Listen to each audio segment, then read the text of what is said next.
ഹരേ കൃഷ്ണ മാതാജി, പ്രണാമം. ഹരേ കൃഷ്ണ, എല്ലാവർക്കും പ്രണാമം. കേൾക്കുന്നോ മാതാജി? ഹരേ കൃഷ്ണ. ഹരേ കൃഷ്ണ, കേൾക്കുന്നുണ്ട് മാതാജി. ഹരേ കൃഷ്ണ.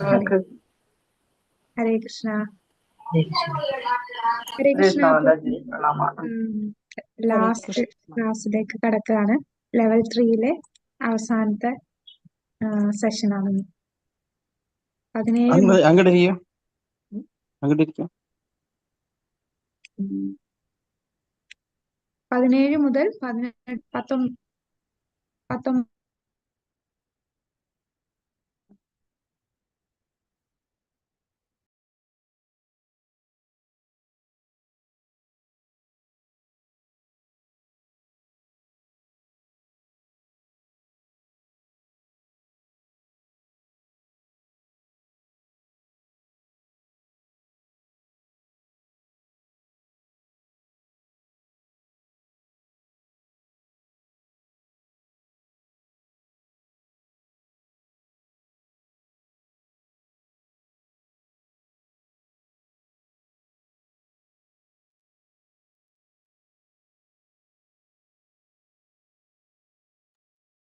ഹരേ കൃഷ്ണ. കേൾക്കുന്നോ മാതാജി? കേൾക്കുന്നുണ്ട് മാതാജി. ഹരേ കൃഷ്ണ മാതാജി.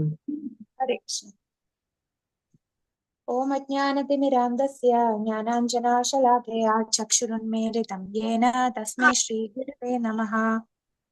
നമോ ഓം വിഷ്ണുപാദായ കൃഷ്ണപ്രേഷ്ഠായ ഭൂതലേ ശ്രീമതേ ഭക്തിവേദാന്ത സ്വാമിനിതി നാമിനെ. നമസ്തേ സരസ്വതേ ദേവേ ഗൗരവാണി പ്രചാരിണേ നിർവിശേഷശൂന്യവാദി പാശ്ചാത്യദേശധാരിണേ. ജയ ശ്രീകൃഷ്ണ ചൈതന്യ പ്രഭു നിത്യാനന്ദ ശ്രീ അദ്വൈത ഗദാധര ശ്രീവാസാദി ഗൗരഭക്തവൃന്ദ. ഹരേ കൃഷ്ണ കൃഷ്ണ കൃഷ്ണ ഹരേ ഹരേ, ഹരേ രാമ രാമ രാമ ഹരേ ഹരേ. ഹരേ കൃഷ്ണ കൃഷ്ണ കൃഷ്ണ ഹരേ ഹരേ, ഹരേ രാമ രാമ രാമ ഹരേ ഹരേ. ഹരേ കൃഷ്ണ കൃഷ്ണ കൃഷ്ണ ഹരേ ഹരേ, ഹരേ രാമ രാമ രാമ ഹരേ ഹരേ. ശ്രീ ശ്രീ രാധാ ഗോവിന്ദ് ടെമ്പിൾ ഇസ്കോൺ മാംഗ്ലൂരിന്റെ ഭക്തി രസാമൃത സിന്ധു ക്ലാസ്സില് 17, 18, 19 അധ്യായങ്ങളിലേക്കാണ് നമ്മൾ ഇന്ന് കടക്കാൻ പോകുന്നത്. ഹരേ കൃഷ്ണ. അപ്പൊ നമ്മള് ഭക്തിരസാമൃത സിന്ധുവില് ആദ്യം സാമാന്യ ഭക്തി, അതാണ് നമ്മൾ ഇൻട്രൊഡക്ഷൻ പാർട്ടിലും പിന്നെ ആദ്യത്തെ അധ്യായത്തിലും കണ്ടത്. പിന്നീട് നമ്മൾ സാധനാ ഭക്തിയെ കുറിച്ചാണ് കണ്ടത്. സാധനാ ഭക്തിയാണ് 2 മുതൽ 13 വരെയുള്ള അധ്യായങ്ങൾ, 13, 14 വരെയുള്ള അധ്യായങ്ങളെല്ലാം സാധനാ ഭക്തിയെ കുറിച്ച് വിവരിക്കുന്നു. കൂടാതെ 15ഉം 16ഉം അവിടെയും സാധന തന്നെ, പക്ഷെ രാഗാനുഗ സാധനാ ഭക്തിയെ കുറിച്ചാണ് വിവരിക്കുന്നത്. ഇനി 17, 18 അധ്യായങ്ങളില് നമ്മൾ ഭാവഭക്തിയെ കുറിച്ചാണ് കാണാൻ പോകുന്നത്. അപ്പൊ സാധനാഭക്തി കഴിഞ്ഞു, ഇനി അടുത്തത് ഭാവഭക്തി.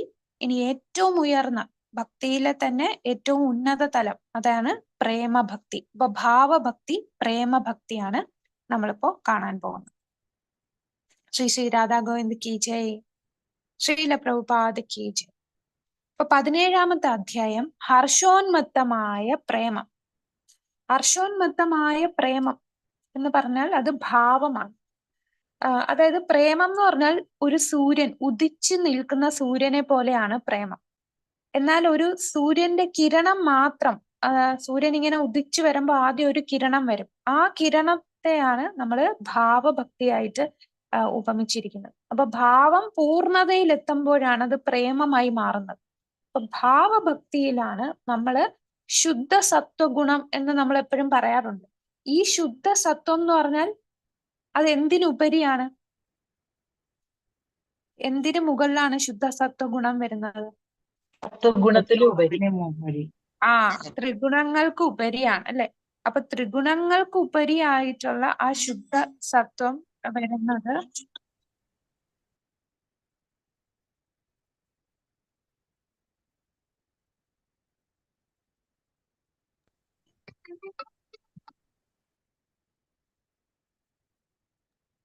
ഹരേ കൃഷ്ണ. കേൾക്കാമോ മാതാജി? ഇപ്പൊ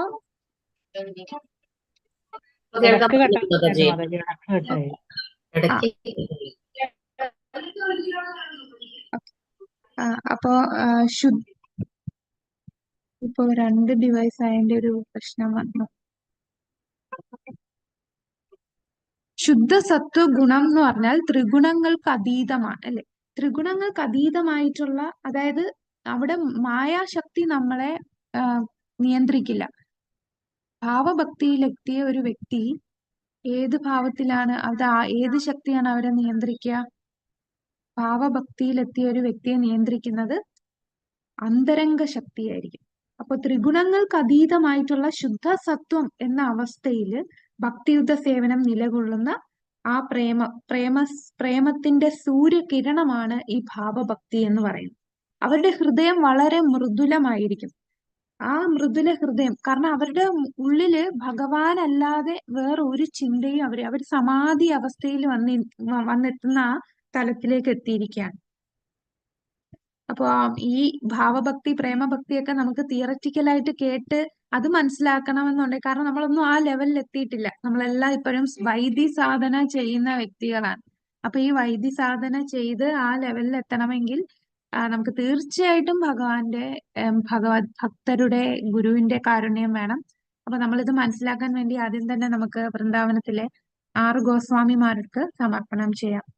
നാനാശാസ്ത്രവിചാരണൈക നിപുണോ സദ്ധർമ്മ സംസ്ഥാപകോ ലോകാനാം ഹിതകാരിണോ ത്രിഭുവനെ മാന്യോ ശരണ്യാകരോ രാധാകൃഷ്ണ പദാരവിന്ദ ഭജന നന്ദേന മത്താലികോ വന്ദേ രൂപ സനാതനോ രഘുയുഗോ ശ്രീജീവ ഗോപാലകോ.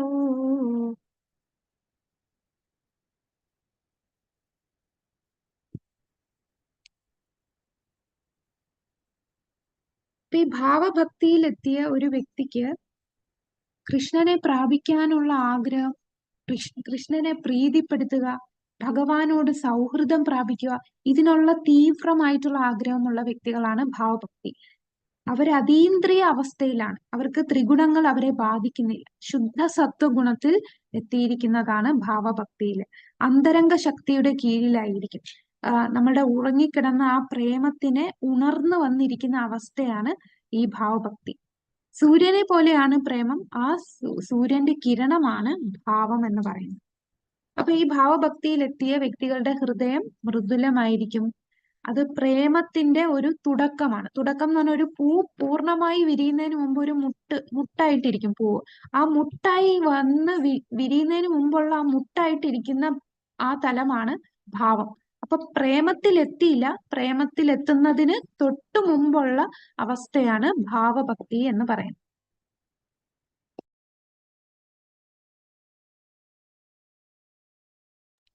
ശ്രീമതി രാധാറാണി കൃഷ്ണനോട് അഗാധമായ സ്നേഹം വളർത്തിയെടുത്തെങ്കിലും അവളുടെ മനോഭാവം മറ്റുള്ളവർക്ക് തിരിച്ചറിയാൻ കഴിയാത്ത വിധം അവളുടെ ഹൃദയത്തിന്റെ ഉള്ളിൽ അവൾ മറച്ചുവെച്ചു എന്ന് പ്രസ്താവിക്കുന്നു. ശ്രീമതി രാധാറാണിക്ക് ഭഗവാനോടുള്ള അഗാധമായ പ്രേമം, അത് പ്രേമഭക്തിയാണ്. അതിന് തൊട്ടു മുമ്പുള്ള അവസ്ഥ അതാണ് നമ്മൾ പറയുന്ന ഭാവഭക്തി. അപ്പോൾ ഇവിടെ നമ്മൾ കാണുന്നത് പുണ്ടരീക വിദ്യാനിധി. ഇദ്ദേഹം ആരാണെന്ന് അറിയാമോ?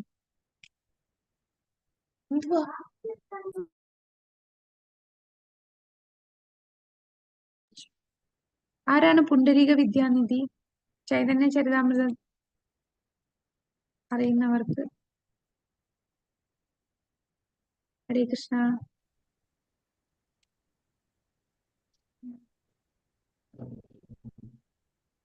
പറഞ്ഞോളൂ.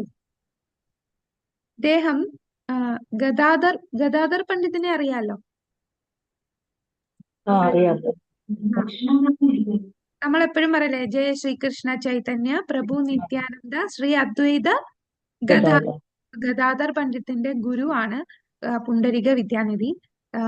ദ്വാപരയുഗത്തില് ഇദ്ദേഹം രാധാറാണിയുടെ പിതാവായിട്ടുള്ള വൃഷഭാനുവാണ്. അദ്ദേഹമാണ് ചൈതന്യ ലീലയില് പുണ്ടരിക വിദ്യാനിധിയായിട്ട് വന്നത്. അപ്പൊ ഇദ്ദേഹം പുറമേ കാണുമ്പോൾ ഒരു കർമ്മിയെ പോലാണ്. കർമ്മി എന്ന് പറഞ്ഞാൽ വളരെ പട്ടുപോലത്തെ വസ്ത്രം, വില കൂടിയ വസ്ത്രവും ആഭരണങ്ങളൊക്കെ അണിഞ്ഞ് ഒരു മസീദാറിനെ പോലെ പട്ട് പരവതാനിയിലൊക്കെ ഇരിക്കുന്ന ഒരു വ്യക്തിയാണ്. അപ്പൊ ആ വ്യക്തിയെ കാണുമ്പോൾ എല്ലാരും വിചാരിക്കും ഭയങ്കര ഭൗതികവാദിയാണ് എന്ന് തോന്നും. അപ്പൊ ഗദാധർ പണ്ഡിതനും ഇദ്ദേഹത്തിന്റെ അടുത്ത് ചെല്ലാനായിട്ട് ആഗ്രഹമില്ലായിരുന്നു. ഇദ്ദേഹം ഒരു തികഞ്ഞ ഭൗതികവാദിയാണ്. അദ്ദേഹത്തിന്റെ ആ പുറമേ ഉള്ള വേഷവിധാനം കണ്ട് പറഞ്ഞതാണ്.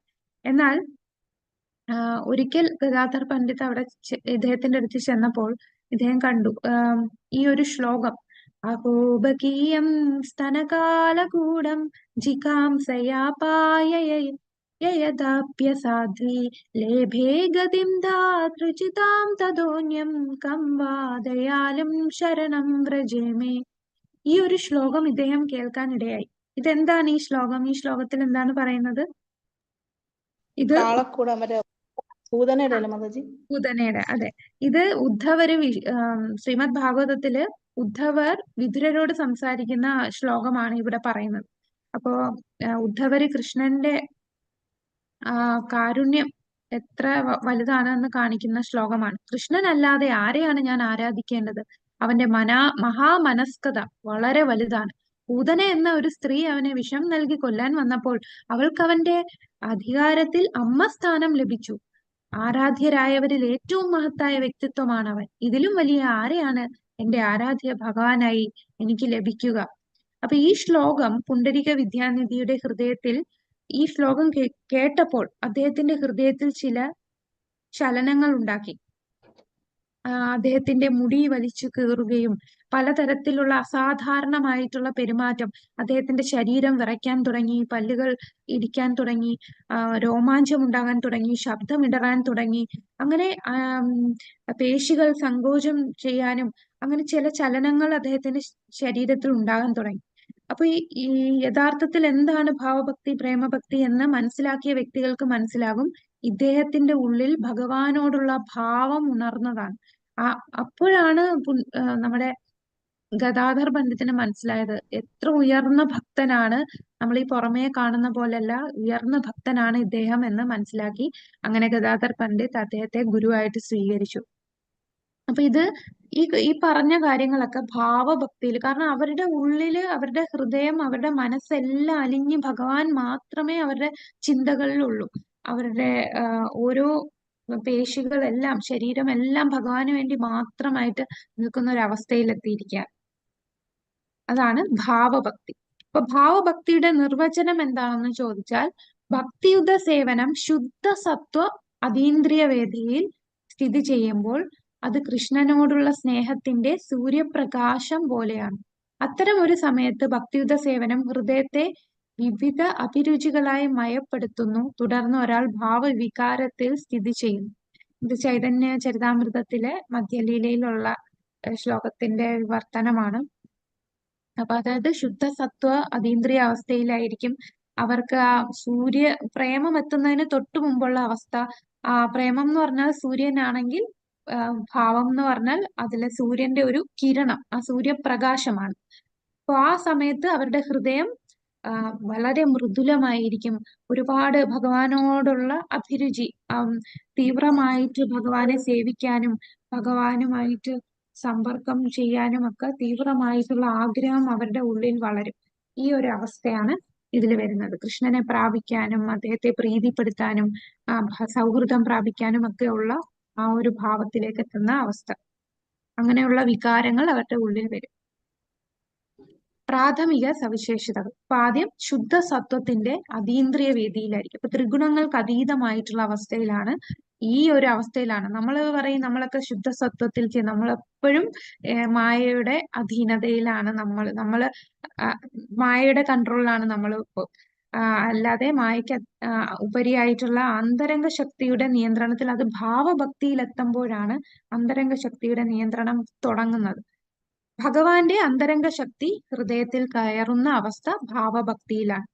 അപ്പൊ ഇത് ശുദ്ധ ഭക്തരുടെ കാരുണ്യം കൊണ്ടാണ് നമുക്കിത് കിട്ടുക.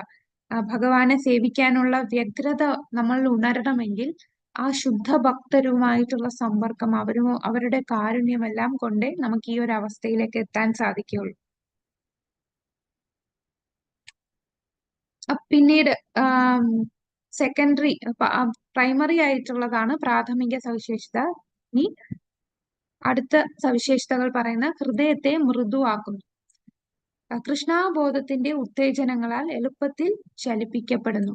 വിവിധ അഭിരുചികൾ സൃഷ്ടിക്കുന്നു. അതാണ് നമ്മൾ നേരത്തെ പറഞ്ഞ വിവിധ അഭിരുചി എന്ന് പറഞ്ഞാൽ കൃഷ്ണനെ നേടാനുള്ള ആഗ്രഹം, കൃഷ്ണന്റെ വിവിധ സേവനങ്ങൾ ചെയ്യാൻ, ഭഗവാനെ പ്രീതിപ്പെടുത്താനുള്ള ആഗ്രഹം ഉണ്ടാകുന്നു. ഭഗവാനെ ആയിട്ട് ഒരുപാട് അടുത്ത് സൗഹൃദത്തില് ആ ഹൃദയത്തിന്റെ അടുത്ത് ഭഗവാനെ ചേർത്ത് നിർത്ത് ഭഗവാന്റെ കൂടെ നിന്ന് ആ രസങ്ങൾ ആസ്വദിക്കാനുള്ള ആഗ്രഹങ്ങൾ വളരുക, ഇതെല്ലാം വരുന്നതാണ് ഭാവഭക്തിയിൽ. ഇതൊക്കെ അഭിരുചികൾ വളർന്നു വരുന്നതാണ്. അപ്പോ പ്രേമത്തിന്റെ പ്രേമമാകുന്ന സൂര്യന്റെ ഒരു കിരണമാണ് ഭാവഭക്തി. അപ്പൊ ഭാവം പൂർണ്ണതയിലെത്തുമ്പോഴാണ് അത് പ്രേമമാകുന്നത്. അപ്പൊ പ്രേമത്തിന്റെ ആരംഭം പുലർച്ചെ പ്രഭാതം ആരംഭിക്കുന്നത് പോലെ അത് പ്രേമം എത്തുന്നതിന് തൊട്ടു മുമ്പുള്ള നമ്മൾ സൂര്യൻ ഉദിച്ച് വരുന്നതിന് തൊട്ടു മുമ്പ് പ്രഭാതമാണ്. ആ പ്രഭാതം ആരംഭിക്കുന്നതിന് തൊട്ടു മുമ്പുള്ള ആ അവസ്ഥ, അതായത് വെളിച്ചം ഇങ്ങനെ വന്നുകൊണ്ടിരിക്കുന്നു. അപ്പൊ അതാണ് ഭാവം. പ്രേമത്തിലെത്തുന്നതിന് മുമ്പ് ഇങ്ങനെ ആ ഭഗവാനോടുള്ള പ്രേമം ഇങ്ങനെ ചെറുതായിട്ട് വന്നുകൊണ്ടിരിക്കുന്നു. ആ മുട്ടായിട്ട് പൂവ് മുട്ടായിട്ടിരിക്കുന്നു, അത് പയ്യെ പയ്യെ വിരിഞ്ഞു വരുന്ന ആ ഒരു അവസ്ഥ. അപ്പൊ ഇത് ശുദ്ധ സത്വത്തിലായിരിക്കും, ത്രിഗുണങ്ങൾക്ക് അതീതമാണ്. അന്തരംഗ ശക്തിയുടെ നിയന്ത്രണം വന്നു തുടങ്ങും. അവരുടെ ഹൃദയം മൃദുവാകും. അവരുടെ ഉള്ളിൽ പല അഭിരുചികൾ, ഭഗവാനെ പ്രീതിപ്പെടുത്താനും ഭഗവാനെ നേടാനും, ഭഗവാനെ സന്തോഷിപ്പിക്കുക, ഭഗവാനെ സൗഹൃദം സ്ഥാപിക്കുക, ഇങ്ങനെയുള്ള അഭിരുചികൾ ഉണ്ടാകും. അവരുടെ ഉള്ളില്, അവരുടെ ഹൃദയത്തില് ഭഗവത് ഭക്തി അല്ലാതെ മറ്റൊന്നും ഉണ്ടാകില്ല. പരാപേക്ഷ കൂടാതെ തന്നെ ഭക്തൻ ഹർഷോന്മുത്തമായ പ്രേമത്തോടെ ഭഗവാനെ സേവിക്കാൻ ഉത്സുകനായി തീർന്നു.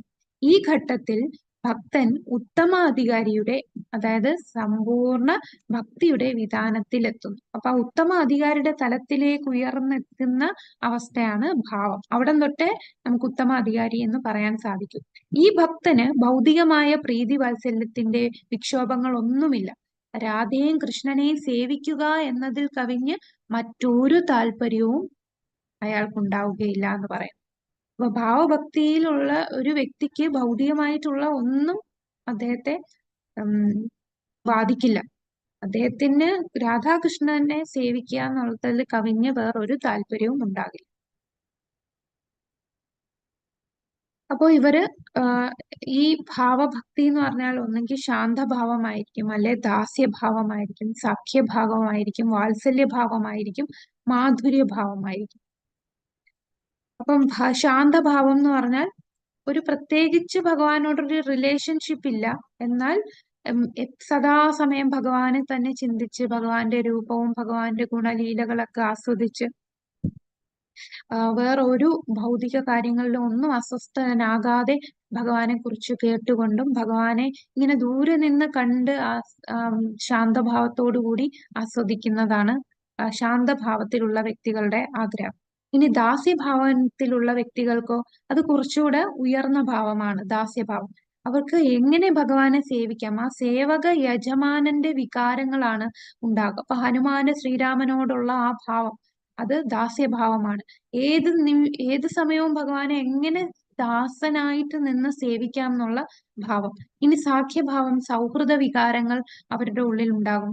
ഗോപകുമാരന്മാര് ഭഗവാനുമായിട്ടുള്ള സൗഹൃദ ലീലകൾ എങ്ങനെയാണോ, അല്ലെങ്കിൽ പാണ്ഡവന്മാർക്ക് ഭഗവാനോടുള്ള സൗഹൃദം എങ്ങനെ, അപ്പൊ അങ്ങനെയുള്ള സൗഹൃദ വികാരങ്ങൾ ഭാവഭക്തിയില് ആ വികാരങ്ങൾ എപ്പോഴും ഉണ്ടാകും.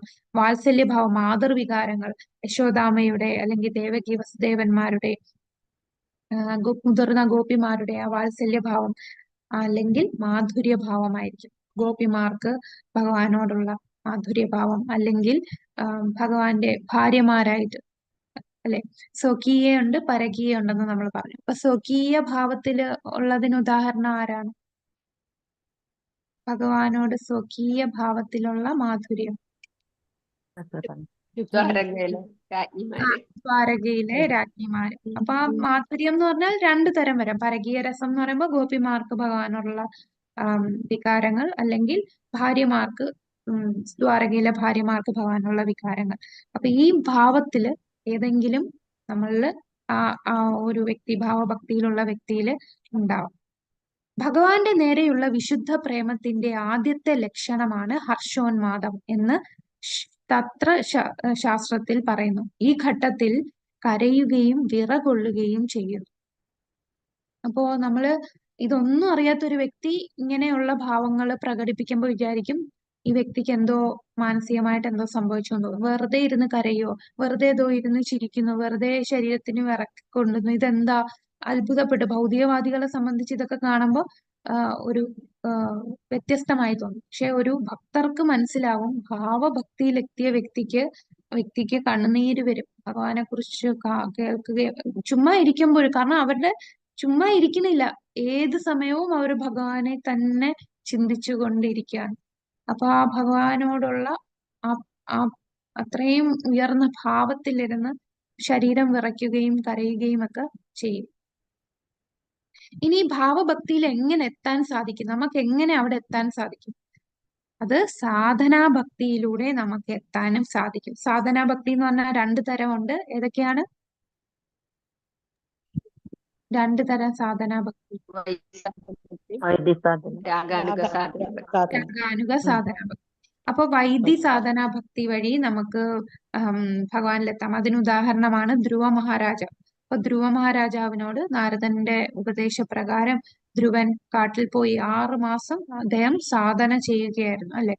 6 മാസം കൊണ്ട് ഭഗവാൻ പ്രത്യക്ഷനായി. പിന്നീട് നാരദമുനി തന്നെ ഉത്തമ ഉദാഹരണമാണ്. നാരദമുനി കഴിഞ്ഞ ജന്മം ആരായിരുന്നു? ദാസിപുത്രൻ. ദാസിപുത്രനായിരുന്നു. പിന്നീട് ഭക്തി വേദാന്ത ഭക്തരുടെ ആ സമ്പർക്കം മൂലം അദ്ദേഹത്തിന് പിന്നീട് അമ്മയെ നഷ്ടപ്പെട്ടു. പിന്നീട് അദ്ദേഹം ഏകാന്തമായിരുന്ന് സാധന ചെയ്യുകയായിരുന്നു, ഭഗവാനെ ധ്യാനിക്കുകയായിരുന്നു. അങ്ങനെ ധ്യാനിച്ചു അപ്പോൾ തന്നെ അദ്ദേഹത്തിന് ഭഗവാനെ നാരദനായി മാറിയോ? ഒരു കൽപ്പം, അല്ലെ? അപ്പൊ ആദ്യം ഭഗവാന്റെ ഒരു ദർശനം കിട്ടി. അത് കഴിഞ്ഞ് എത്ര കോൺസെൻട്രേറ്റ് ചെയ്തിട്ടും ആ കുട്ടിക്ക് ഭഗവാനെ കാണാൻ സാധിക്കുന്നില്ല. അപ്പോൾ ഒരു ശബ്ദം അദ്ദേഹത്തിന് കേൾക്കാൻ സാധിച്ചു. അതായത്, നിനക്ക് ഇനി എന്നെ ഈ ഒരു ജന്മത്തിൽ കാണാൻ സാധിക്കില്ല, ഈ ജന്മത്തിൽ ഇനിയും നീ ശുദ്ധീകരിക്കപ്പെടാനുണ്ട്, ഇനിയും സാധന തുടർന്നുകൊണ്ടിരിക്കുക, ഈ അടുത്ത കൽപ്പത്തിൽ നിനക്ക് എന്നിൽ എന്നിൽ എത്താൻ സാധിക്കും. അങ്ങനെയാണ് അദ്ദേഹം നാരദ മുനിയായിട്ട് മാറിയത്. അപ്പൊ സാധന ഭക്തിയിലൂടെ, വൈദി സാധന ഭക്തിയിലൂടെ നമുക്ക് സാധനയിൽ നിന്ന് ഭാവഭക്തിയിലെത്താം, അല്ലെങ്കിൽ രാഗാനുഗ സാധനാ ഭക്തിയിൽ നിന്ന് ഭാവഭക്തിയിലെത്താം. ഇത് സാധനാ ഭക്തിയിൽ നിന്ന് എങ്ങനെ വ്യത്യാസപ്പെട്ടിരിക്കുന്നു? സാധന എന്ന് പറഞ്ഞാൽ അത് പ്രവർത്തനപരമാണ്. ഫങ്ഷണൽ എന്ന് പറയും. പ്രവർത്തനം, നമ്മൾ ചെയ്യുന്ന ഓരോ പ്രവൃത്തിയാണ്. എന്നാൽ നമ്മൾ ചെയ്യുന്ന പ്രവൃത്തി അത് കാര്യക്ഷമമാകുമ്പോൾ, അത് എഫിഷ്യന്റ് ആകുമ്പോഴാണ് അത് ഭാവമായി മാറുന്നത്. ഭാവത്തിന്റെ സ്വഭാവം മനസ്സുമായി ഒന്നായി തോന്നുന്ന തരത്തിൽ നമ്മുടെ ബോധത്തിൽ വ്യാപിക്കുന്നു. തീയില് ഇരുമ്പ് വെച്ച് കഴിഞ്ഞാൽ കുറെ കഴിഞ്ഞ് ഇരുമ്പും തീയായി മാറും. അതുപോലെ നമ്മളുടെ മനസ്സും നമ്മുടെ ബോധവും എല്ലാം ഭഗവാനെ കുറിച്ച് മാത്രം ആയിരിക്കും, വേറെ ചിന്തകളൊന്നും വരില്ല. നമ്മൾക്കറിയാം, നമ്മളിപ്പോ നാമം ജപിക്കുമ്പോൾ നാമം ഒഴിച്ച് ബാക്കി എല്ലാ ചിന്തകളും നമ്മുടെ മനസ്സിൽ ഓടിയെത്തും. വീട്ടിലെ കാര്യം, നാട്ടിലെ കാര്യങ്ങൾ, നാളത്തെ കാര്യം, ഫ്യൂച്ചറിലെ കാര്യങ്ങൾ എല്ലാം ഇങ്ങനെ ചിന്തിച്ചുകൊണ്ടിരിക്കും. പക്ഷെ ഈ ഭാവഭക്തിയിലെത്തിയവർക്ക് അവരുടെ മനസ്സ്, അവരുടെ ശരീരം, അവരുടെ ബോധം എല്ലാം ഭഗവാനെ കുറിച്ച് മാത്രമേ ഉള്ളൂ.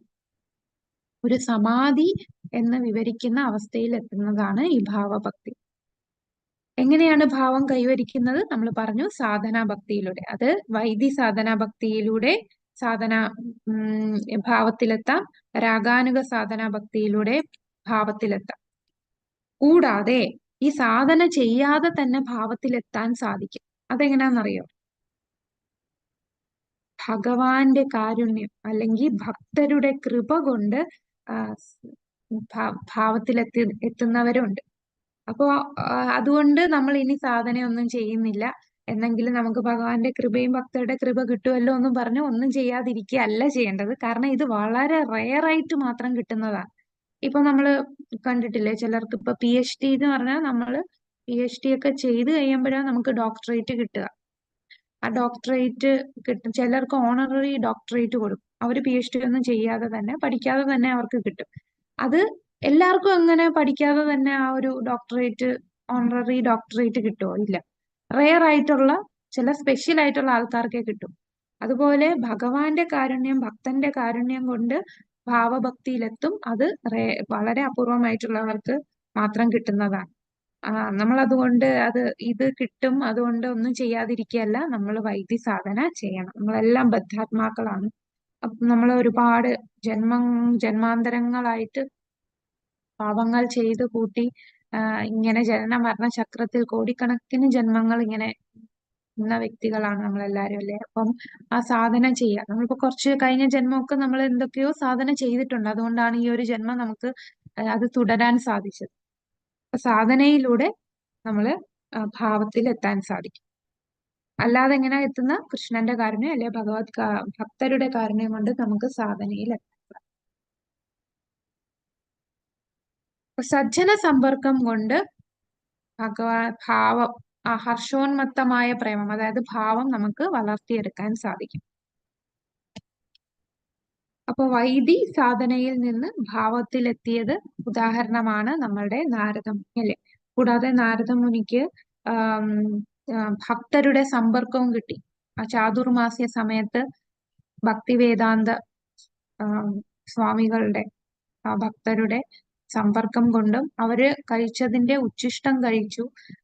അവര് വളരെ എന്താണ് സാധാരണ കുട്ടികളെ പോലെ, കുട്ടികൾ എന്ന് പറഞ്ഞാൽ എന്താണ് എപ്പോഴും കളിക്കുകയും അങ്ങനെയുള്ള കാര്യങ്ങളില് ക്രീഡകളില് മുഴുകിയിരിക്കും. പക്ഷെ ഈ കുട്ടി അത്രയും വ്യത്യസ്തമാണെന്ന് അവർക്കും തോന്നി.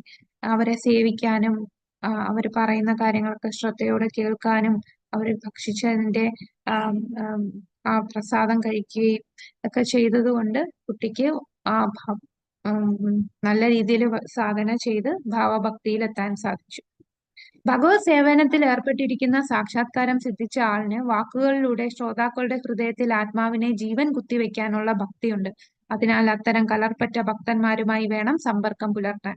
അങ്ങനെയുള്ള സമ്പർക്കം കൊണ്ടും സേവനം കൊണ്ടും ഒരു പ്രാരംഭ ഭക്തൻ ഭഗവോന്മുഖമായി ആസക്തിയും സ്നേഹവും ഭക്തിയും വളർത്തിയെടുക്കുമെന്ന് തീർച്ച.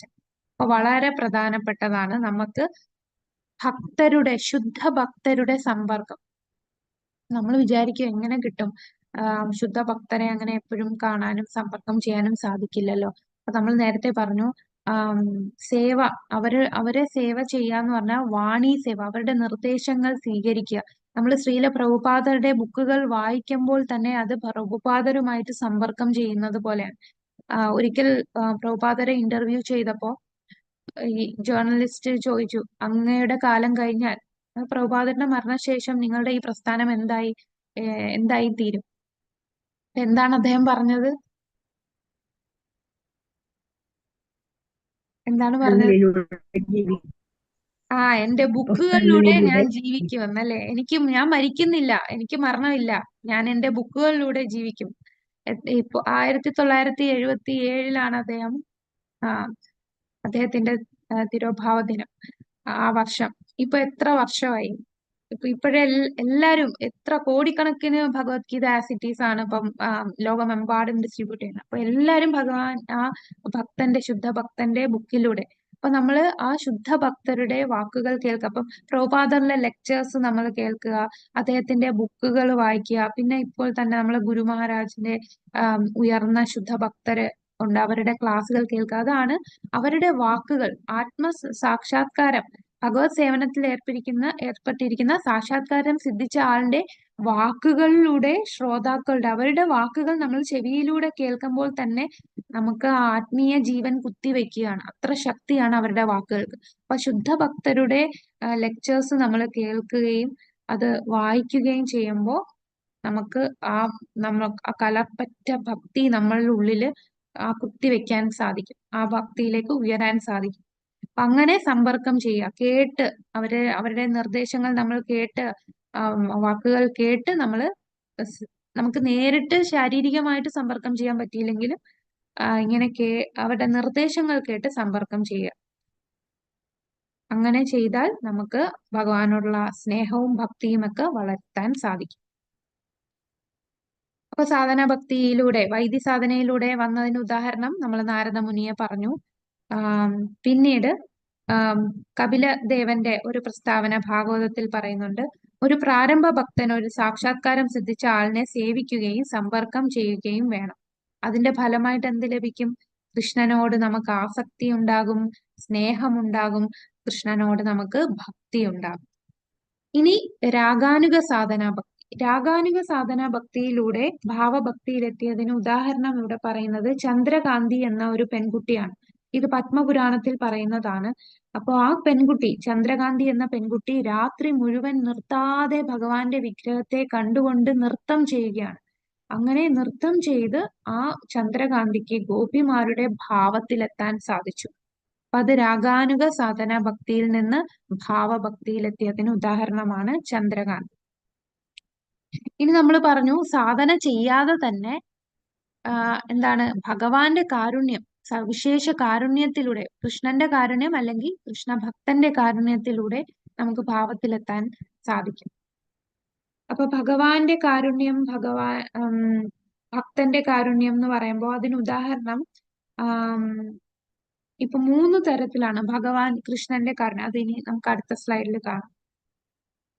ഒരു വൈഷ്ണവൻ ഈ മായയാൽ അന്ധാളിച്ചിരിക്കുന്നവരെ അവരോട് ദേഷ്യപ്പെടുന്നതിന് പകരം പരിപാലിക്കണം. കാരണം ഒരു വൈഷ്ണവന്റെ കാരുണ്യം കൂടാതെ അവർക്ക് മായയുടെ പിടിയിൽ നിന്ന് കരകയറാൻ ഒരു മാർഗവുമില്ല.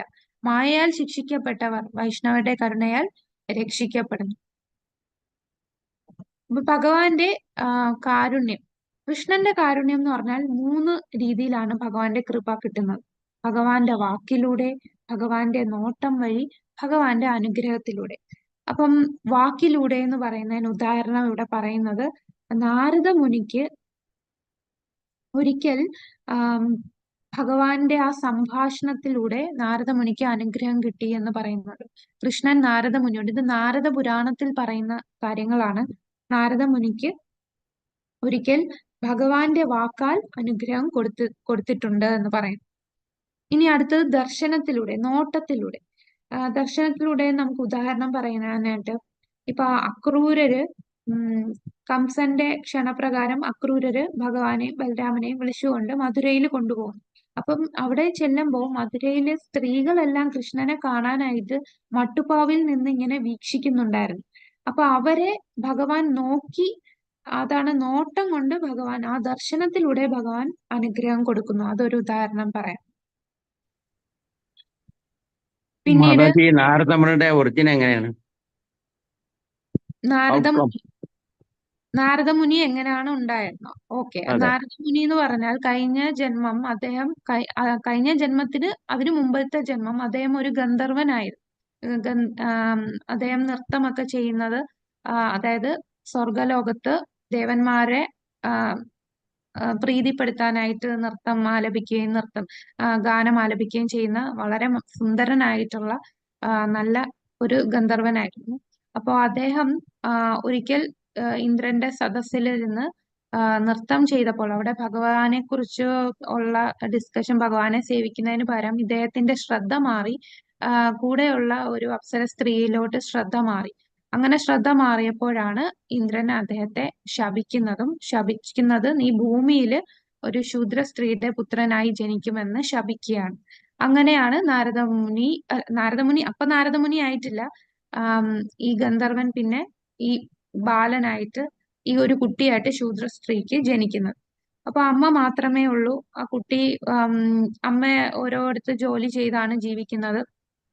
അങ്ങനെയാണ് ഈ ചാതുർമാസ്യ സമയത്ത് ഭക്തി വേദാന്തരായിട്ടുള്ള ഉയർന്ന ഭക്തര്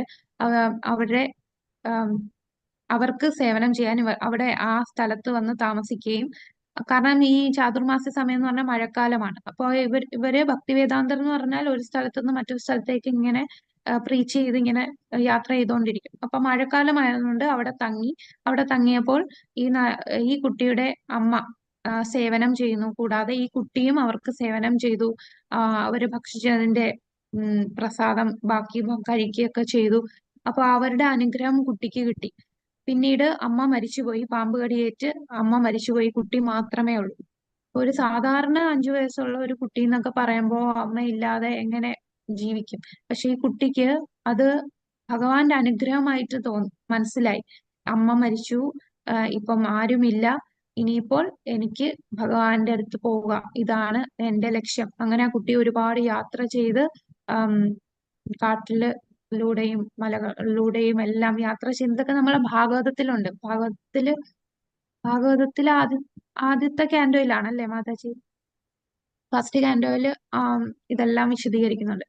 അപ്പൊ അങ്ങനെ അദ്ദേഹം ആ, തപസ് ചെയ്യും. അദ്ദേഹം എന്ന് പറഞ്ഞാൽ കുട്ടിയാണ്. തപസ് ചെയ്യുമ്പോ അത് വേറെ യുഗത്തിലായതുകൊണ്ട് ഇന്നത്തെ കലിയുഗത്തിലാണ് നമ്മൾ നാമജപം.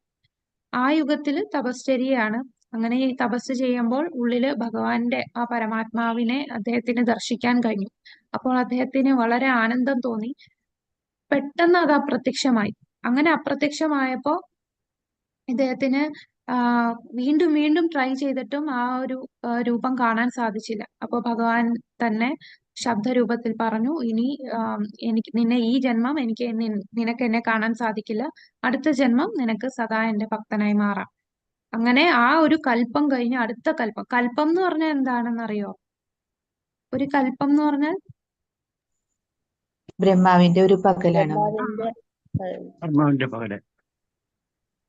അതെ. അപ്പൊ ആ ബ്രഹ്മാവിന്റെ അടുത്ത ദിവസമായപ്പോഴേക്കും ആ പെട്ടെന്ന് ഒരു ഇടിമിന്നൽ പോലെയാണ്. ഇടിമിന്നൽ പോലെ ഇദ്ദേഹം പിന്നെ അടുത്ത ബ്രഹ്മാവിന്റെ പുത്രനായിട്ടുള്ള നാരദനായിട്ട് ജനിച്ചു.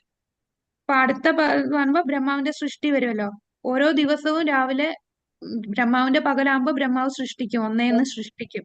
അങ്ങനെ ബ്രഹ്മാവ് സൃഷ്ടിച്ചപ്പോൾ ബ്രഹ്മാവിന്റെ പുത്രനായിട്ട് നാരദൻ ജനിക്കുകയാണ്. ഓക്കെ, ഹരേ ഓക്കെ. കൃഷ്ണ. ഇനി നമ്മള് ഭഗവാൻ ഹൃദയത്തിലൂടെ അനുഗ്രഹം കൊടുക്കും. അപ്പം ഗർഭപാത്രത്തിൽ നമുക്ക് ശുകദേവ ഗോസ്വാമിയെ അറിയാം. ശുകദേവ ഗോസ്വാമി വ്യാസദേവന്റെ പുത്രനാണ്. അപ്പൊ വ്യാസദേവന്റെ ഭാര്യയുടെ ഗർഭപാത്രത്തിൽ 16 വർഷമാണ് ഗർഭത്തിൽ കിടന്നത്. കുട്ടി പുറത്തു വരുന്നില്ല. അങ്ങനെ വ്യാസദേവൻ ഭഗവാന്റെ അടുത്ത് പറഞ്ഞു, ഭഗവാൻ വന്ന് ആ ഗർഭപാത്രത്തിലുള്ള കുട്ടിക്ക് അനുഗ്രഹം കൊടുത്തു, നീ പുറത്തു വരൂ, നിന്നെ ത്രിഗുണങ്ങൾ ബാധിക്കുകയില്ല. അപ്പൊ ആ ഗർഭത്തിൽ കിടന്ന് തന്നെ ആ ഭാവത്തില് എത്താൻ സാധിച്ചു. ഇനി ഭഗവാന്റെ ഭക്തന്റെ കാരുണ്യം, ഇത് നമുക്ക് ഒരുപാട് എക്സാമ്പിൾ പറയാം. നമ്മുടെ നാരദമുനി തന്നെ എത്ര പേരെ ഭക്തന്മാരാക്കി അല്ലെ? നാരദമുനി ഭക്തരാക്കിയവരുടെ ഉദാഹരണം പറഞ്ഞോളൂ. ദക്ഷ പ്രജാപതിയുടെ ആ, പ്രഹ്ലാദൻ, പ്രജേദാസ് അല്ലേ? പ്രജേദാസ്. ഓക്കെ. പ്രഹ്ലാദൻ പ്രഹ്ലാദൻ അല്ലെ? പ്രഹ്ലാദൻ കയാതുവിന്റെ ഗർഭത്തിലായിരുന്നു. ആ ഗർഭത്തിൽ കിടന്ന ശിശുവിന് അദ്ദേഹം ഭഗവാന്റെ കാര്യങ്ങൾ പറഞ്ഞു കൊടുത്തു. ഭാഗവതമൊക്കെ വായിക്കുന്നുണ്ട് അല്ലെ? അപ്പൊ അത് കുട്ടിയെ ഗർഭത്തിലായിരുന്നപ്പോൾ തന്നെ കുട്ടി ഭക്തനായി മാറി. അപ്പം ഗർഭപാത്രത്തിനുള്ളിൽ പ്രഹ്ലാദ മഹാരാജാവ് ഭക്തനായി. അത് ഭഗവാൻ ഭക്തനായിട്ടുള്ള നാരദന്റെ കാരുണ്യം കൊണ്ടാണ്. പിന്നീട് നളകുബേരൻ, നളകുബേരൻ, മണിഗ്രീവർ, അവർക്ക് ആ ശാപം കൊടുത്തെങ്കിലും അവർക്ക് പിന്നീട് ഗോകുലത്തിലെ വൃക്ഷങ്ങളായിട്ട് വരാൻ സാധിച്ചു. അങ്ങനെ ഭഗവാന്റെ കാരുണ്യം കിട്ടി.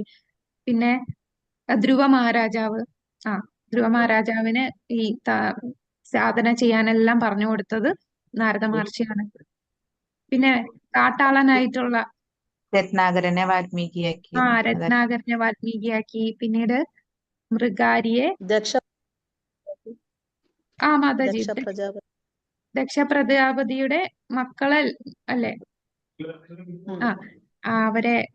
അവരെല്ലാം ഒരുപാട് ഉദാഹരണങ്ങളുണ്ടല്ലേ? അപ്പൊ മൃഗാരിയുടെ ഉദാഹരണം. അപ്പൊ നാരദ മുനിയുടെ അനുഗ്രഹം കൊണ്ടാണ് ഇവരെല്ലാം ഭക്തരായി മാറിയത്. അപ്പൊ നമ്മളൊക്കെ സീരിയലിൽ കാണുമ്പോൾ നാരദനെ ഒരു കോമിക് ക്യാരക്ടറായിട്ടാണ് കാണുന്നത്.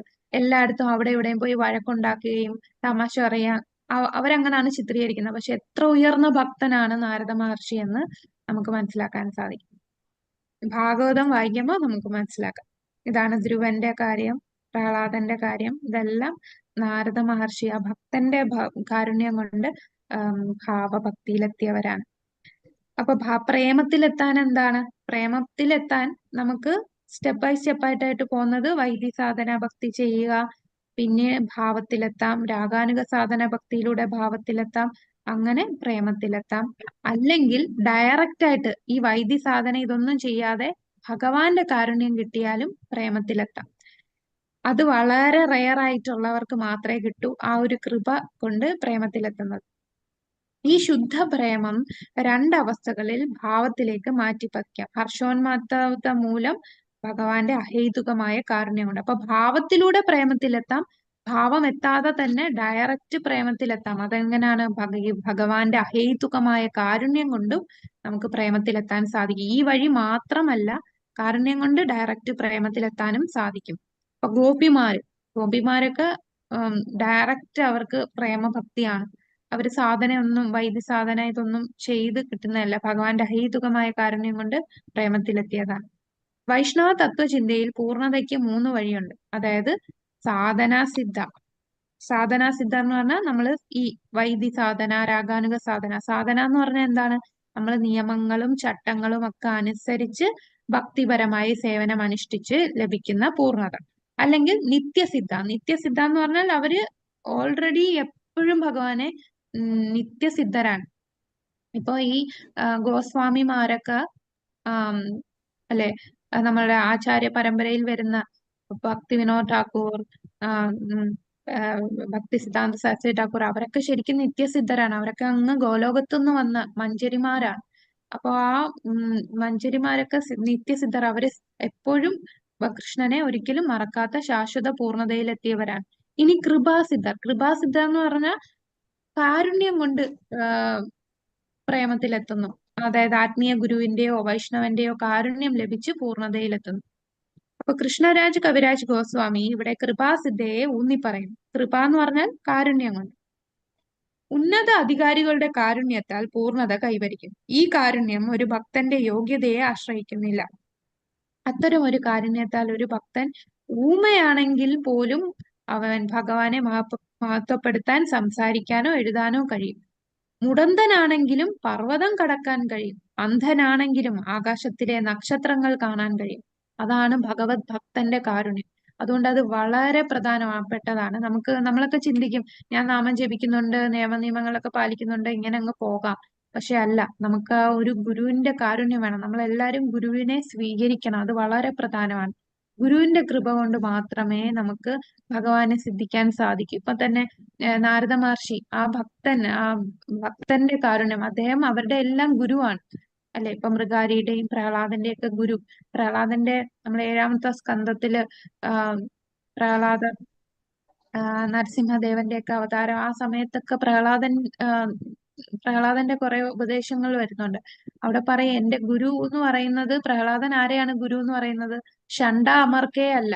ആരെയാണ് എന്റെ ഗുരു എന്ന് പറയുന്നത്? കണ്ടിട്ട് പോലും ഇല്ല അദ്ദേഹം. പ്രഹ്ലാദൻ കണ്ടിട്ടില്ല. ഗർഭത്തിലിരുന്നാണ് നാരദ മഹർഷിയുടെ ആ കാരുണ്യം കിട്ടിയത്. അപ്പൊ എന്നിട്ടും ആ ഗുരുവിന്റെ കാരുണ്യം. അപ്പൊ ഗുരുവിന്റെ കാരുണ്യം ഇല്ലാതെ നമുക്ക് പൂർണ്ണതയിലെത്താൻ സാധിക്കില്ല. നമ്മൾ ഈ സാധന, അതല്ലേ വൈദ്യ സാധന ഭക്തിയിൽ 64 കാര്യങ്ങൾ പറഞ്ഞു. അതിൽ ആദ്യം പറയുന്നത് എന്താണ്? ഫസ്റ്റ് പറയുന്നത്, ഇമ്പോർട്ടന്റ് ആയിട്ട് ആദ്യത്തെ 3 പറയുന്നത് ഗുരുവിനെ സ്വീകരിക്കുന്നത് അല്ലെ. അതാണ്, ഗുരുവിനെ സമീപിക്കുക, അദ്ദേഹത്തിന്റെ നിർദ്ദേശങ്ങൾ കേൾക്കുക, അദ്ദേഹത്തിന് സേവനം ചെയ്യുക. ഇതാണ് ആദ്യത്തെ 3 നമുക്ക് രൂപഗോസ്വാമി 64 സാധന ഇനങ്ങളിൽ പറഞ്ഞത്. അപ്പൊ ആ ഭക്തന്റെ കാരുണ്യം കൊണ്ടേ നമുക്ക് ബാക്കിയെല്ലാം ചെയ്യാൻ സാധിക്കും. കാരണം ഒരു ഭക്തന് മൂക്കം കരോതി വാചാലം പങ്കും ലംഘായതേ ഗിരിം യത് കൃപാതമഹം വന്ദേ പരമാനന്ദ മാധവം. അപ്പൊ ഭഗവത് ഭക്തന്റെ ദിവ്യ കാരുണ്യം കൊണ്ട് എന്താണ്, ഊമയായിട്ടുള്ളവന് സംസാരിക്കാനും മുടന്തന് ഉയർന്ന പർവ്വതങ്ങൾ കടക്കാനും സാധിക്കുന്നു.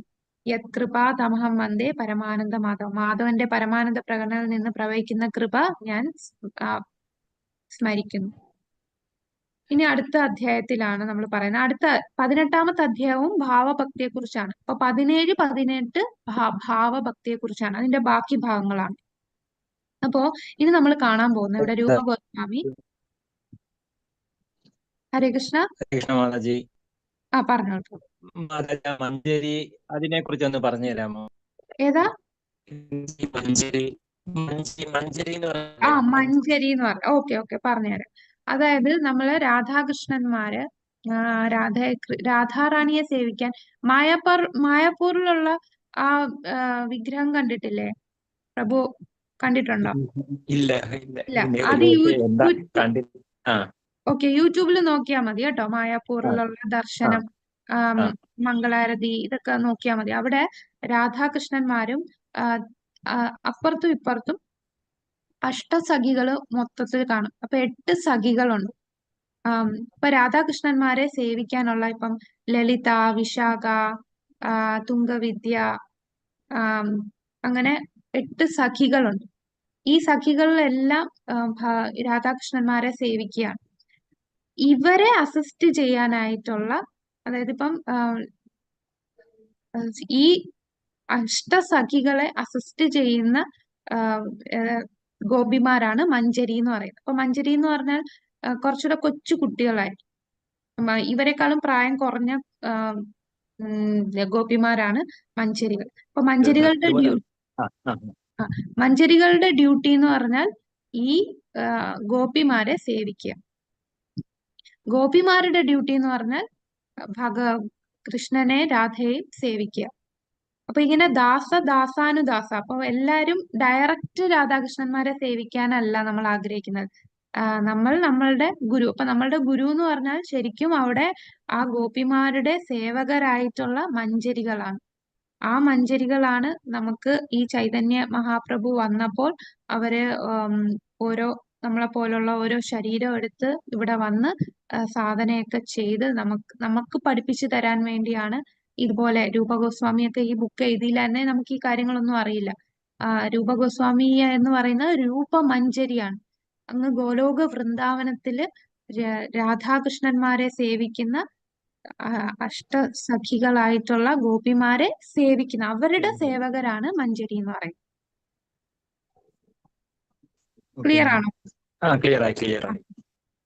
അപ്പൊ ആ ഗോപിമാരുടെ അത് നമ്മൾ മായാപൂരിലുള്ള രാധാമാധവ് നോക്കിയാൽ മതി. രാധാമാധവ് അവിടെ രാധാകൃഷ്ണന്മാരുടെ വിഗ്രഹവും അപ്പുറത്തും ഇപ്പുറത്തും 4 നമ്മുടെ അഷ്ടസഖികൾ, മൊത്തം 8 സഖികളെ കാണാൻ സാധിക്കും.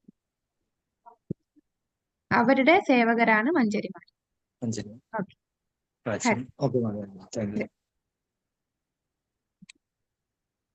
അപ്പം ഈ ഭാവഭക്തിയിലുള്ള വ്യക്തികളുടെ ഭാവഭക്തിയിൽ എത്തുമ്പോൾ അവർക്കുണ്ടാകുന്ന സവിശേഷതകളാണ്. ആദ്യത്തത് ശാന്തി. ശാന്തി എന്ന് പറഞ്ഞാൽ അസ്വസ്ഥതകൾക്കിടയിലും സഹിഷ്ണുതയോടെ ക്ഷമയോടെയും തുടരുകയാണ്. എന്ത് പ്രശ്നമുണ്ടായാലും ക്ഷമയോടുകൂടി അവര് അതൊന്നും അവരെ ബാധിക്കില്ല. ഉദാഹരണം പറയുകയാണെന്നുണ്ടെങ്കിൽ ഇപ്പോ പരിഷിത്ത് രാജാവിനെ ശമിക ഋഷിയുടെ പുത്രനായിട്ടുള്ള ശൃംഗി ശപിച്ചു, അല്ലെ? എന്തിനാണ് ശപിച്ചത്? അദ്ദേഹം ഒരു ചത്ത പാമ്പിനെ ശമിക ഋഷിയുടെ തോളിലിട്ടു. കാരണം അദ്ദേഹം ദാഹിച്ചു വലഞ്ഞു വരികയാണ്. അപ്പം കുറച്ച് വെള്ളം തരുമോന്ന് ചോദിച്ചപ്പോൾ ഈ ശമിക ഋഷി ധ്യാനത്തിലായിരുന്നു. അദ്ദേഹം ഇതൊന്നും അറിയുന്നില്ല. അപ്പോ ഇങ്ങനെ ചത്ത പാമ്പിനെ അവിടെ കണ്ടപ്പോൾ അതിനെ എടുത്ത് ഇദ്ദേഹത്തിന്റെ ശരീരത്തിലിട്ടു. ഇത് പുത്രനായിട്ടുള്ള ശൃംഗി അറിയുകയും അങ്ങനെ ശൃംഗി എന്താണ് ശപിക്കുന്നത്? 7 ദിവസത്തിനുള്ളിൽ തക്ഷകന്റെ കടിയേറ്റ് മരിക്കുമെന്ന്. അപ്പൊ ഈ ശാപം അറിഞ്ഞപ്പോ രാജാവാണ്, ആ സ്ഥലം മൊത്തവും അദ്ദേഹത്തിന്റെ കൺട്രോളിലാണ്. അദ്ദേഹത്തിന് വേണമെങ്കിൽ തിരിച്ച് ശൃംഗിയെ ശപിക്കാനും ഉള്ള ശക്തിയുണ്ട്. പക്ഷെ അദ്ദേഹം ഇത് അറിഞ്ഞപ്പോൾ തിരിച്ച് ശപിക്കുകയോ ഒന്നും ചെയ്യാതെ കൊട്ടാരത്തിലിരുന്ന് പശ്ചാത്തപിച്ചു. താൻ എന്ത് തെറ്റാണ് താൻ ചെയ്തത്? അങ്ങനെ അദ്ദേഹം ക്ഷമയോടെ ആ ശാപം ഏറ്റുവാങ്ങുകയാണ് ചെയ്തത്. അപ്പൊ ഈ അവസ്ഥയിലും അദ്ദേഹം അസ്വസ്ഥനായില്ല. നമുക്ക് ഭക്തിയൊക്കെ ചെയ്തുകൊണ്ടിരിക്കുമ്പോൾ ഇടയ്ക്ക് എന്തെങ്കിലും ഭൗതികമായിട്ടുള്ള പ്രശ്നങ്ങൾ വന്നാൽ നമ്മൾ ഭക്തിയൊക്കെ അങ്ങ് മാറ്റിവെക്കും. നാമം ഒന്നും ജപിക്കില്ല. നമ്മൾ അതിനെക്കുറിച്ച് നമ്മുടെ മനസ്സങ്ങ് വ്യാകുലപ്പെടും, അസ്ഥിരമായി പോകും. എന്നാൽ ഭാവഭക്തിയിലെ വ്യക്തികൾക്ക് എന്താണ്? ഒരു അസ്വസ്ഥതയില്ല. എന്ത് പ്രശ്നം വന്നാലും അസ്വസ്ഥനാകാതെ ക്ഷമയോടെ ഭക്തിയിൽ തുടർന്നുകൊണ്ടിരിക്കുന്നതാണ്. ഇനി രണ്ടാമത്തെ സവിശേഷത അവ്യർത്ഥ കാലത്വം എന്ന് പറഞ്ഞാൽ ഒരു സമയം പോലും, ഒരു സെക്കൻഡ് പോലും വെറുതെ കളയത്തില്ല. തന്റെ സമയം മുഴുവൻ ഭഗവാന്റെ ഭക്തിയുത സേവനത്തിൽ ഉപയോഗിക്കാൻ ഉത്സുകരായിട്ടുള്ളവരാണ് ഭാവഭക്തിയിലുള്ള വ്യക്തികൾ. സമയം അത്രയും നല്ല രീതിയിൽ ഉപയോഗിക്കും. അതിനുദാഹരണമാണ് ഖഡ്വാംഗ മഹാരാജാവ്. ഖഡ്വാംഗ മഹാരാജാവ് എന്ന് പറയുന്ന ആരാന്നറിയോ? ഖഡ്വാംഗ മഹാരാജാവ് അദ്ദേഹം ദേവന്മാരെ സഹായിച്ചിരുന്നു. ദേവാസുര യുദ്ധത്തിൽ സഹായിച്ചിരുന്ന വ്യക്തിയാണ്. അപ്പൊ ആ യുദ്ധത്തിൽ ജയിച്ചു. അങ്ങനെ ദേവന്മാര് ഇപ്പൊ ഇന്ദ്രൻ ഇദ്ദേഹത്തിനോട് പറയുന്നു, അങ്ങേക്ക് എന്ത് വരം വേണമെങ്കിലും തരാം.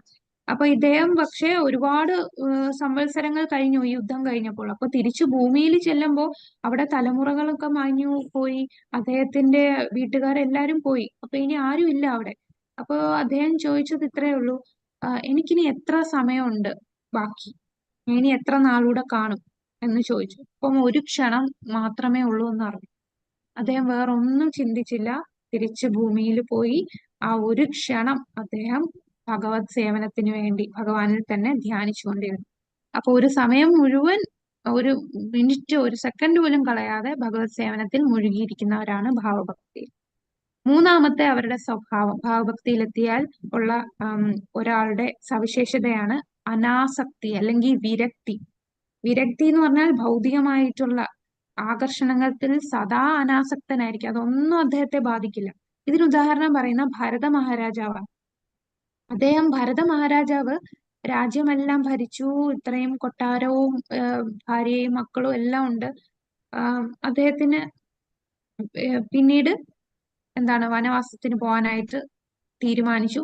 ഇതിനോട് മൊത്തത്തിൽ വിരക്തിയാണ്. സ്വമേധയാ രാജ്യവും പദവി, ഭാര്യ, പുത്രന്മാർ എല്ലാം ഉപേക്ഷിച്ച് അദ്ദേഹം വനത്തിലേക്ക് പോയി. ഇതേപോലാണ് പരിശുദ്ധ രാജാവ് അല്ലെ. 7 ദിവസം കൊണ്ട് താൻ മരിക്കും എന്ന് പറഞ്ഞപ്പോൾ സ്വമേധയാ എല്ലാത്തിനോടും വിരക്തിയായി അദ്ദേഹം എല്ലാം ഉപേക്ഷിച്ചു പോയി. ഇനി അടുത്തത് മാനശൂന്യത. മാനശൂന്യത എന്ന് പറഞ്ഞാൽ അഹങ്കാരമില്ല, വിനയാന്വിതനായി ബഹുമാനം ലഭിക്കാനുള്ള ആഗ്രഹം ഒന്നുമില്ലാത്ത ഒരു അവസ്ഥയിലുള്ളതാണ് മാനശൂന്യത. ഒരു അഹങ്കാരവുമില്ല, എപ്പോഴും വിനയത്തോടെ ഇരിക്കും. അതിന് ഉദാഹരണം പറയുന്നത് ഭഗീരഥ രാജാവിനെ കുറിച്ച് പറയുന്നുണ്ട്. പിന്നീട് ജഡഭരതൻ ആരാണ് ജഡഭരതൻ? ഭാരത മഹാരാജാവ് ആ മാനിന്റെ ജന്മം കഴിഞ്ഞിട്ട് മാനിനെ രക്ഷിച്ചത്. ആ പിന്നെ രണ്ടാമത് മാനായി ജനിച്ചു. മൂന്നാമത്തെ ജന്മമാണ്. നമ്മളിപ്പോ പറഞ്ഞ എല്ലാം ഉപേക്ഷിച്ച് സ്വമേധയാ രാജ്യവും പദവിയും പുത്രന്മാരെ എല്ലാം ഉപേക്ഷിച്ച് വനത്തിൽ പോയ ഭരത മഹാരാജാവ് ഭാര്യയും മക്കളെയും രാജ്യം എല്ലാം ഉപേക്ഷിച്ചു. പക്ഷെ അദ്ദേഹം ഏതിൽ ആകൃഷ്ടനായി? മാനില്. മാനിനോട് ആകൃഷ്ടനായി. അങ്ങനെ അടുത്ത ജന്മം അദ്ദേഹം മാനായിട്ട് ജനിക്കേണ്ടി വന്നു. ഈ മാനായിട്ട് ജനിച്ചപ്പോൾ അദ്ദേഹത്തിന് ഭഗവാന്റെ കാരുണ്യം കൊണ്ട് എല്ലാം ഓർമ്മയുണ്ടായിരുന്നു. ആ മാനിന് ഓർമ്മയുണ്ട്, താൻ ഈ മാനാവാനുള്ള കാരണമൊക്കെ ഓർമ്മയുണ്ടായിരുന്നു. അങ്ങനെ അദ്ദേഹം എന്ത് ചെയ്തു, ഇപ്പൊ മാതാവിനെ വിട്ടിട്ട് ഈ മാൻ അതിന്റെ അമ്മ മാനെ വിട്ടിട്ട് ഒരാശ്രമ പരിസരത്താണ് കഴിഞ്ഞിരുന്നത്. അപ്പൊ ആശ്രമത്തുള്ള അവരുടെ കൂടെ അവരുടെ പ്രസാദമൊക്കെ കഴിച്ച് ആ ജന്മം കഴിഞ്ഞു. അടുത്ത ജന്മം ജഡഭരതനായിട്ട് ജനിച്ചു. ഒരു ബ്രാഹ്മണ കുലത്തിലാണ് ജനിച്ചത്. പക്ഷെ ഒരു മൂഢനെ പോലെയാണ് അദ്ദേഹം പെരുമാറിയിരുന്നത്. ഒരു ഗുണവും ഇല്ല, ഒന്നിനും കൊള്ളില്ല എന്ന് വീട്ടുകാർ തന്നെ തഴഞ്ഞിട്ട ഒരു അവസ്ഥയിലാണ്. കാരണം അദ്ദേഹത്തിന് അറിയാം, കഴിഞ്ഞ 2 ജന്മം ഞാൻ വെറുതെ കളഞ്ഞു, ഈ ജന്മം എനിക്ക് ഒരു സമയം പോലും നഷ്ടപ്പെടുത്താനില്ല. അതുകൊണ്ട് എല്ലാവരുടെ കുത്തുവാക്കുകളും അവരുടെ പഴികളും എല്ലാം കേട്ട് വളരെ വിനയാന്വിതനായിട്ട് ബഹുമാനം ലഭിക്കാൻ ഒരാഗ്രഹവും ഇല്ലാതെ അദ്ദേഹം ഭക്തിയുത സേവനത്തിൽ മുഴുകിയിരുന്നു. അപ്പൊ ജഡഭരതൻ ഒരു ഉദാഹരണമാണ്. അപ്പൊ അവർക്ക് ഒരു അഹങ്കാരവും ഇല്ല. ഈ അഹങ്കാരം ഇല്ലാത്തതിന് മറ്റൊരു ഉദാഹരണം ഇവിടെ നമ്മുടെ പ്രഭുപാദർ ഇവിടെ പറയുന്ന ഒരു ഉദാഹരണമാണ്. അപ്പൊ ആ ഉദാഹരണം എന്ന് പറയുന്നത് കൊൽക്കട്ടയിലുള്ള ഒരു ലാൽ ബാബു എന്ന് പറയുന്ന ഒരു 200 വർഷങ്ങൾക്ക് മുമ്പുള്ള ഒരു ജന്മിയായിരുന്നു. കൊൽക്കട്ടയിലുള്ള ഒരു ജന്മിയായിരുന്നു അദ്ദേഹം. പിന്നെ ഇതെല്ലാം ഉപേക്ഷിച്ച് വൃന്ദാവനത്തിൽ പോയി ഒരു ഗുരുവിനെ ആശ്രയിക്കാൻ ചെന്നു. അപ്പൊ ഗുരുവിനെ ആശ്രയിക്കാൻ ചെന്നപ്പോ ഗുരു പറഞ്ഞു, എല്ലാം ഉപേക്ഷിച്ചെങ്കിലും ഇപ്പോഴും നിനക്ക് എന്തിനോടൊക്കെയോ ആസക്തിയുണ്ട്, അതുകൊണ്ട് ഞാൻ നിനക്ക് ശിഷ്യത്വം തരും, നിന്നെ ഞാൻ ശിഷ്യനായിട്ട് സ്വീകരിക്കില്ല എന്ന് പറയും. അങ്ങനെ അദ്ദേഹം ഒരു ദിവസം ഭിക്ഷ യാചിച്ച്, അത് ഇപ്പൊ ജന്മിയായി ഇരിക്കുമ്പോ കുറെ ശത്രുക്കളൊക്കെ ഉണ്ടാവും. അപ്പോ ഒരിക്കൽ ഇദ്ദേഹം ഭിക്ഷ യാചിച്ച് ആ ശത്രുവിന്റെ വീട്ടില് ഭിക്ഷ ചോദിച്ച് നിൽക്കുകയാണ്. ഭിക്ഷ ചോദിച്ച് നിൽക്കുന്നവരുടെ ക്യൂവിൽ നിൽക്കുകയാണ്. ഇദ്ദേഹം ഒരു ജന്മിയായിരുന്നു. അത്രയും വിനയത്തിൽ അഹങ്കാരമില്ലാതെ വിനയാന്വിതനായിട്ട് ബഹുമാനം. ഒരു ശത്രുവിന്റെ അടുത്ത് നമുക്ക് നിൽക്കാൻ നമ്മളുടെ ഈഗോ സമ്മതിക്കില്ല. അപ്പൊ ആ ഈഗോ ഒന്നും ഇല്ലാതെ ശത്രുവിന്റെ അടുത്ത് പോലും യാചിച്ചുകൊണ്ട് നിൽക്കുകയാണ്. അപ്പൊ ഇത് കണ്ട ശത്രു തന്നെ ഇദ്ദേഹത്തിന്റെ കാൽക്കൽ വീണു. ആ, ആ, നിങ്ങൾ ഇത്രയും ആ, ഒരു ലെവലില് വന്നല്ലോ, ആ ഉയർന്ന തന്നെ മാത്രമേ ഇങ്ങനെയൊക്കെ ചെയ്യാൻ സാധിക്കുന്നു, ശത്രു പോലും അംഗീകരിച്ചു. അങ്ങനെ അദ്ദേഹം തിരിഞ്ഞു നോക്കിയപ്പോഴാണ് കണ്ടത് തന്റെ ഗുരു ഇതെല്ലാം വീക്ഷിക്കുന്നുണ്ടായിരുന്നു. അങ്ങനെ ഗുരു അദ്ദേഹത്തിന് ഉം, മന്ത്രം നൽകി ദീക്ഷ കൊടുക്കുകയാണ് ചെയ്തത്. അപ്പൊ ആ ഒരു ഭാവത്തിലെത്തണം നമ്മൾ, ശത്രുവിനോട് പോലും വിനയത്തോടു കൂടി നിൽക്കാനുള്ള ഭാവത്തിലെത്തുക. അതാണ് അഹങ്കാരമില്ലായ്മ. അടുത്തത് ആശാബന്ധം. ആശാബന്ധം എന്ന് പറഞ്ഞാൽ അവശ്യ രക്ഷിതേ കൃഷ്ണ, കൃഷ്ണന്റെ കാരുണ്യം തീർച്ചയായിട്ടും തനിക്ക് കിട്ടും. ആ ഉറച്ച വിശ്വാസം, കൃഷ്ണൻ തീർച്ചയായിട്ടും എന്നെ രക്ഷിക്കാൻ വരും, എനിക്ക് കാരുണ്യം തരും എന്നുള്ള ആ ഉറച്ച വിശ്വാസം ഭാവഭക്തിയിലുള്ളവർക്ക് ഉണ്ടാവും. അതിന് നമുക്ക് ഉദാഹരണം പറയാം. ശബരി. ശബരി ആരാണ്? ശ്രീരാമചന്ദ്രനെ കാത്തിരുന്ന, ശ്രീരാമചന്ദ്രനെ കാത്തിരുന്നൊരു കാത്തിരുന്നത്. എത്ര ആ, വർഷങ്ങളോളം ചൂട് ഓരോ ദിവസവും ഇന്ന് വരും, ഇന്ന് രാവിലെ വരും, ഉച്ചയ്ക്ക് വരും, വൈകിട്ട് വരും, അങ്ങനെ ഓരോ ദിവസവും കാത്തിരിക്കുകയാണ്. അപ്പൊ തീർച്ചയായിട്ടും ശ്രീരാമൻ എന്നെ കാണാൻ വരുമെന്ന ഉറച്ച വിശ്വാസം. ഇനി അടുത്തത് സമുത്കണ്ഠ, തീവ്രമായിട്ടുള്ള ഔത്സുക്യം. ആം, ആ പ്രേമത്തിലെത്താനുള്ള തീവ്രമായിട്ടുള്ള ഈഗർനെസ് എന്ന് പറയും. ആ ഒരു അവസ്ഥയാണ്, ഔത്സുക്യമുള്ളതാണ് സമുത്കണ്ഠ. അടുത്തത് നാമഗാനെ സദാരുചി, ഭഗവാന്റെ നാമം നിരന്തരം ജപിക്കാനുള്ള അഭിനിവേശം. നമ്മളൊക്കെ 16 മാല കഴിഞ്ഞാൽ പിന്നെ അത് പിന്നെ എപ്പോഴേലും ജപിക്കാം, അല്ലെങ്കിൽ ഒരു 2-3 മാല എക്സ്ട്രാ ജപിക്കും. പക്ഷെ നിരന്തരം ഭഗവത് നാമങ്ങൾ ജപിക്കാനും ഭഗവാനെ കുറിച്ച് കേൾക്കാനുമുള്ള രുചിയുള്ളത് ഭാവഭക്തിയിൽ വരുമ്പോഴാണ്. ആസക്തി തത് ഗുണാഖ്യാനെ, ഭഗവാന്റെ സർവാതിശായിയായ ഗുണഗണങ്ങളെ വർണ്ണിക്കാൻ ഉത്സുകനായിട്ടുള്ളത്, ഭഗവാനെ കുറിച്ച് വർണ്ണിക്കാൻ എപ്പോഴും ഔത്സുക്യത്തോടെ നിൽക്കുന്നവർ. പ്രീതി തത് ഭവസതി സ്ഥലെ, അതായത് ധാമില് താമസിക്കാൻ താല്പര്യമുള്ളവർ, ഭഗവാന്റെ ലീലാവിലാസങ്ങൾ കൊണ്ട് പവിത്രമായ സ്ഥലത്ത് താമസിക്കുന്നതിൽ സന്തുഷ്ടനായിട്ടുള്ളവനാണ് ഭാവഭക്തിയിലുള്ളത്. അപ്പൊ ഈ കാര്യങ്ങളാണ് നമ്മളിവിടെ പറഞ്ഞത്. അതിന്റെ ഉദാഹരണങ്ങൾ നമ്മൾ പറഞ്ഞു. ആ, ഇത് നമ്മൾ പറഞ്ഞു. ഓക്കെ. അപ്പോ അടുത്തത് നമ്മൾ കാണാൻ പോകുന്നത് പ്രാരംഭ ഭക്തരോ. ഇത് നമ്മൾ സൂക്ഷിക്കേണ്ട കാര്യമാണ്. അതായത് ചില ആൾക്കാര്, ഈ ഭാവഭക്തിയിലുള്ളവർക്കേ ഈ സവിശേഷതകളൊക്കെ കാണത്തുള്ളൂ. എന്നാൽ ചിലപ്പോൾ നമ്മൾ കാണാറുണ്ട് തുടക്കക്കാർക്ക്, ഭക്തിയിൽ വന്നവർക്ക് ഇവരെ ഇതൊക്കെ പ്രകടിപ്പിക്കും. അത് ശരിക്കും സാധ്യമാണോ? ആത്മാർത്ഥതയുള്ള ഭക്തർ ഭാവം പ്രാപിക്കുന്നില്ലെങ്കിൽ ഭക്തരല്ലാത്തവർക്ക് എങ്ങനെ കഴിയും? അതുകൊണ്ട് അവർ ഭാവത്തിന്റെ പ്രതിബിംബം മാത്രമാണ് കാണിക്കുന്നത്. നമ്മൾ കാണാറുണ്ട് ചില വ്യക്തികൾ, നമ്മൾ ഗുരുവായൂരൊക്കെ പോകുമ്പോ ആ ഗുരുവായൂരപ്പനെ കണ്ട് കണ്ണീർ പൊഴിക്കും. അപ്പോൾ നമ്മൾ വിചാരിക്കും എത്ര ഭാവഭക്തിയാണ്. ഈ ഭാവത്തിലെത്തുക എന്ന് പറഞ്ഞാൽ അത്ര എളുപ്പമുള്ളതല്ല. അത് അത്ര ആത്മാർത്ഥമായിട്ട് ഭക്തി ചെയ്തവർക്ക് പോലും ഭാവത്തിലെത്താൻ വളരെ പ്രയാസമാണ്. അപ്പൊ ഒരു തുടക്കത്തിൽ നാമം പോലും ജപിക്കാതെ ഭക്തിയുത സേവനം ഒന്നും ചെയ്യാത്ത ഒരു വ്യക്തി ഗുരുവായൂരപ്പനെ കണ്ട് കണ്ണീര് പൊഴിക്കുമ്പോൾ നമുക്ക് ആ ഭാവമാണോ എന്ന് ചോദിച്ചാൽ അല്ല. അതൊരു പ്രതിബിംബം മാത്രമാണ് എന്ന് പറയുന്നത്. അതൊരു റിഫ്ലക്ഷൻ. പെട്ടെന്ന് ആ ഒരു സമയത്ത് ഭഗവാനെ കണ്ടപ്പോൾ ഒരു വികാരം തോന്നി. അത് കഴിഞ്ഞാലോ തിരിച്ചു വീട്ടിൽ പോയിട്ട് എന്തായിരിക്കും ചെയ്യുന്നത്? ഭഗവാനെ മറന്ന് ബാക്കിയുള്ള കാര്യങ്ങൾ ഭൗതികതയിൽ മുഴുകിയിരിക്കും. അപ്പൊ അതൊന്നും ഭാവഭക്തിയായി തെറ്റിദ്ധരിക്കരുത്. അപ്പൊ രഥ്യാഭാസ തരങ്ങൾ എന്നാണ് ഇതിന് പറയുന്നത്. 2 തരമുണ്ട്, പ്രതിബിംബമുണ്ട്, പിന്നെ ഛായ. ഇതാണ് 2 വിഭാഗങ്ങൾ. അതായത് പ്രാരംഭ ഭക്തരില് കാണുന്ന വികാരങ്ങൾ, ഈ കനിഷ്ഠ അധികാരികളില് ഭക്തിയൊക്കെ ചെയ്യാൻ തുടങ്ങിയ ആൾക്കാരില് ചിലപ്പോൾ ഈ വികാരങ്ങൾ കാണും. അതിനെ പറയുന്നതാണ് പ്രതിബിംബ ഛായ. പ്രതിബിംബ എന്ന് പറഞ്ഞാൽ അവര് കാണുമ്പോൾ നമ്മൾ വിചാരിക്കും ഒരു വലിയ ഭക്തരാണെന്ന്. പക്ഷെ അവരുടെ ഉദ്ദേശം, അവരുടെ ഭക്തി എന്ന് പറഞ്ഞാൽ അവരുടെ ലക്ഷ്യം ഭഗവാനുമായി അലിഞ്ഞു ചേരുക, ഞാനും ഒരിക്കൽ ഈശ്വരനായി മാറും എന്നുള്ള ലക്ഷ്യത്തിലായിരിക്കും അവരിതൊക്കെ പ്രകടിപ്പിക്കുന്നത്. അപ്പൊ അവരുടെ ഉദ്ദേശം ശുദ്ധമായിട്ടുള്ളതല്ല. പക്ഷെ അവര് ചില പരിശീലനങ്ങളൊക്കെ ചെയ്യും. ഉത്തമ ഭക്തരുടെ സമ്പർക്കം വരുമ്പോ അവർക്ക് ചെറുതായിട്ട് ഈ ഭാവത്തിലുള്ള വികാരങ്ങളൊക്കെ കാണുന്നതാണ്. അത് ശരിക്കും ഭാവഭക്തിയല്ല.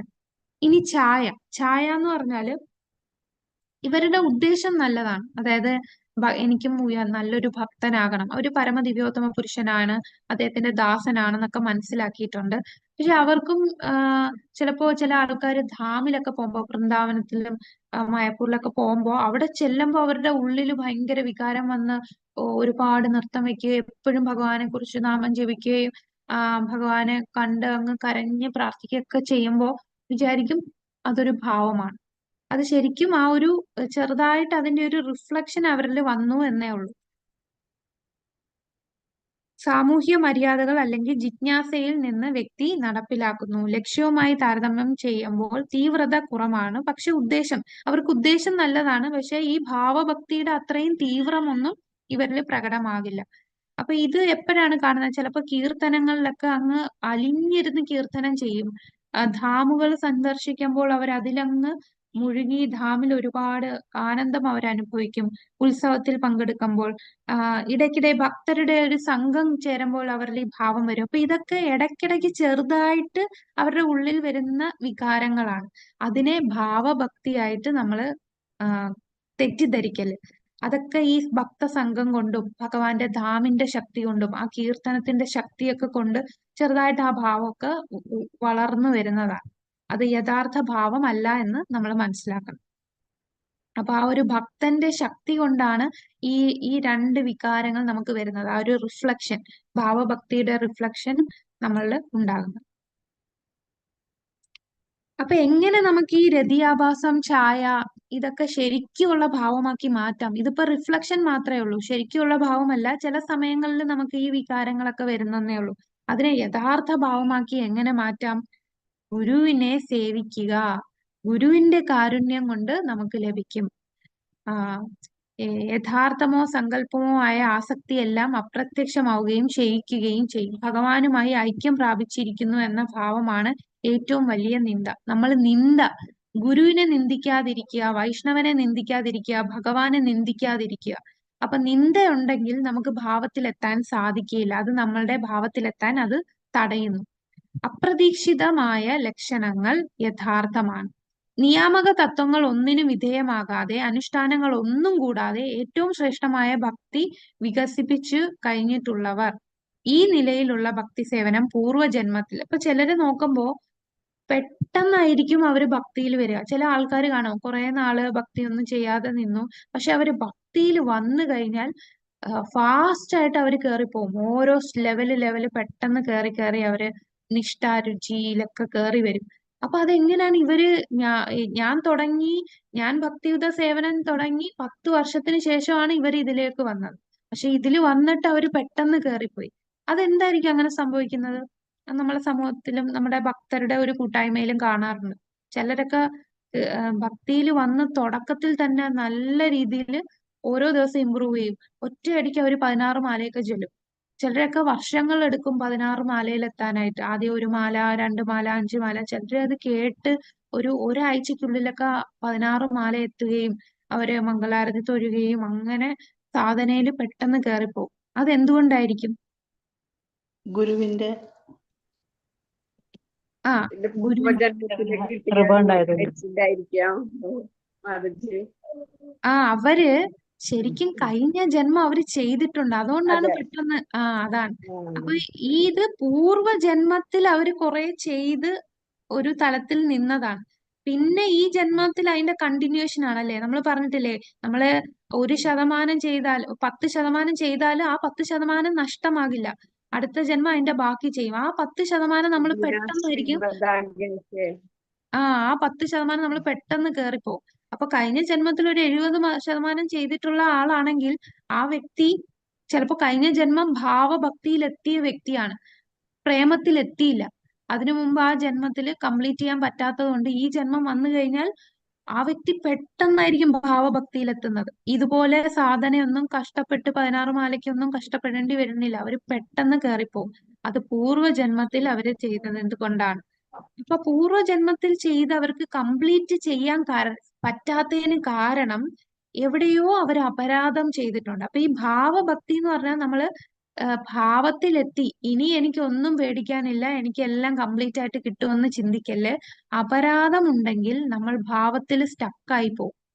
നമ്മൾ പിന്നെ പ്രേമത്തിലേക്ക് ഉയരത്തില്ല. ഭാവഭക്തിയിൽ നിന്ന് ചിലപ്പോൾ നമ്മൾ താഴോട്ടൊക്കെ പോകാൻ ചാൻസ് ഉണ്ട്. പക്ഷെ ആ അടുത്ത ജന്മം പെട്ടെന്ന് ഭാവഭക്തിയിൽ കയറും. ആ ഒരു ജന്മം നമുക്ക് കംപ്ലീറ്റ് ചെയ്യാൻ പറ്റിയെന്ന് വരില്ല, വൈഷ്ണവ അപരാധമൊക്കെ ചെയ്തിട്ടുണ്ടെങ്കിൽ. അപ്പൊ അപരാധം കാരണം താൽക്കാലികമായിട്ട് നമ്മളുടെ ആ ഭക്തി നിന്നു പോയതാണ്.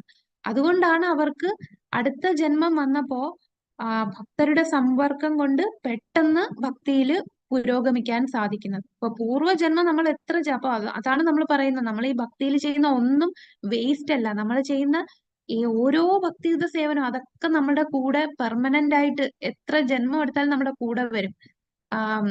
അപ്പൊ അടുത്ത ജന്മം നമ്മൾ ഇവിടെ വെച്ചാണ് കംപ്ലീറ്റ് ചെയ്യാൻ പറ്റിയില്ല എന്നുണ്ടെങ്കിൽ അടുത്ത ജന്മം ഇതൊക്കെ നമുക്ക് പെട്ടെന്നായിരിക്കും ഇതൊക്കെ നമ്മൾ കവർ ചെയ്ത് പോകുന്നത്. അതല്ല നമ്മൾ കണ്ടില്ലേ, കൊച്ചു കുട്ടികളൊക്കെ ഭക്തിയുത സേവനത്തില ഭക്തരുടെ മക്കളായിട്ടൊക്കെ ജനിക്കാൻ പറ്റുക എന്ന് പറഞ്ഞാൽ അവരൊക്കെ കഴിഞ്ഞ ജന്മം അത്രയും ഉയർന്ന ഭക്തി ചെയ്തു. അതിന്റെ ബാക്കി കംപ്ലീറ്റ് ചെയ്യാൻ വേണ്ടിയാണ് അവർക്ക് അങ്ങനെ ഒരു ജന്മം കിട്ടുന്നത്. വളരെ കൊച്ചു പ്രായത്തിലെ ഭക്തരായിട്ട് മാറുക, അപ്പൊ അതൊക്കെ പൂർവ്വജന്മത്തിൽ അവര് നേടിയത് കൊണ്ടാണ് അവർക്ക് പെട്ടെന്ന് ഇതിലൊക്കെ വരാൻ സാധിക്കും. അപ്പൊ എന്തുകൊണ്ടാണ് കഴിഞ്ഞ ജന്മം കംപ്ലീറ്റ് ചെയ്യാൻ പറ്റാഞ്ഞത്? എന്തോ അപരാധം കൊണ്ട് അതിങ്ങനെ സ്റ്റക്കായി പോയി, നിന്നുപോയി. അപ്പൊ അതിന്റെ രണ്ടാമത്തെ അവസരമാണ് നമുക്ക് അടുത്ത ജന്മം കിട്ടുന്നത്, ഭക്തി ചെയ്യാനുള്ള അടുത്ത അവസരം. ശിഷ്യനും ആത്മീയ ഗുരുവും ഒരിക്കലും വേർതിരിക്കപ്പെടുന്നില്ല. കാരണം ശിഷ്യൻ ആത്മീയ ഗുരുവിന്റെ നിർദ്ദേശങ്ങൾ കർശനമായി പാലിക്കുന്നിടത്തോളം ആത്മീയ ഗുരു എപ്പോഴും ശിഷ്യനുമായി സഹവസിക്കുന്നു. ഇതിനെ വാണി എന്ന് വിളിക്കുന്നു. അതാണ് വാണി സേവ, വാപ്പു സേവ എന്ന് പറയുന്നത്, അല്ലെ? വാണി സേവ എന്ന് പറഞ്ഞാൽ ഗുരുവിന്റെ നിർദ്ദേശങ്ങൾ നമ്മൾ പാലിക്കുക. വാപ്പു സേവ എന്ന് പറഞ്ഞാൽ ശാരീരികമായിട്ട് ഗുരുവിനെ സേവിക്കുന്നതാണ്.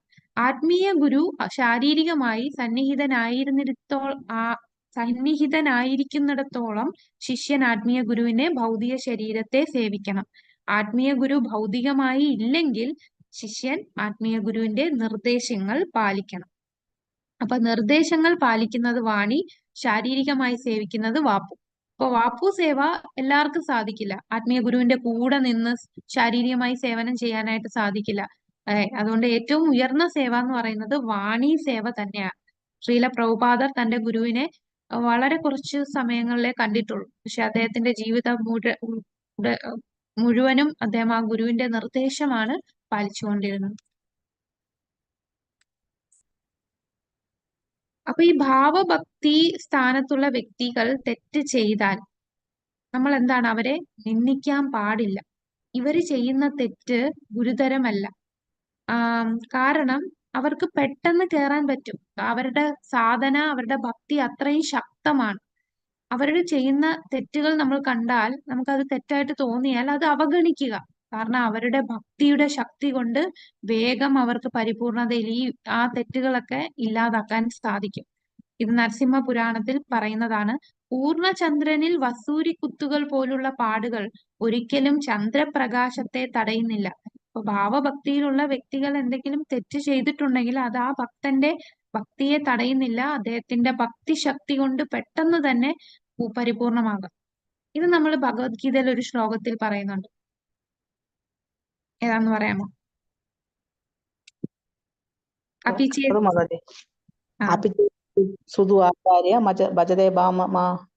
അനന്യഭാ സാധുരേവ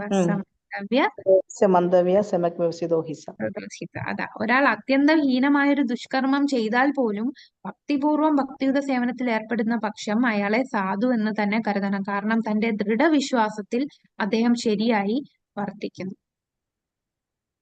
അപ്പോ ഇതാണ് നമ്മൾ കണ്ട 18-ാമത്തെ അധ്യായം. 17, 18 കണ്ടു. ഇനി നമ്മുടെ അവസാനത്തെ അധ്യായമാണ് പ്രേമഭക്തി. പ്രേമഭക്തി എന്ന് പറഞ്ഞാൽ പൂർണ്ണ സൂര്യൻ ഉദിച്ചു നിൽക്കുന്ന അവസ്ഥയിലേക്ക്, പൂർണ്ണ സൂര്യൻ ഉദിച്ച അവസ്ഥ. കാരണം ഏറ്റവും ഉയർന്ന ഭക്തിയുടെ തലത്തിലെ ഏറ്റവും ടോപ്പ് മോസ്റ്റ് ആണ് പ്രേമഭക്തി.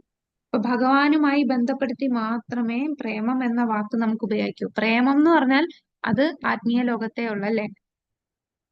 ആത്മേന്ദ്രിയ പ്രീതി വാഞ്ച എന്ന് പറയുന്നത് കാമവും, കൃഷ്ണേന്ദ്രിയ പ്രീതി ഇച്ഛ അതാണ് പ്രേമം. ഭഗവാന്റെ ഇന്ദ്രിയങ്ങളെ പ്രീതിപ്പെടുത്തുന്നത് അതാണ് പ്രേമം.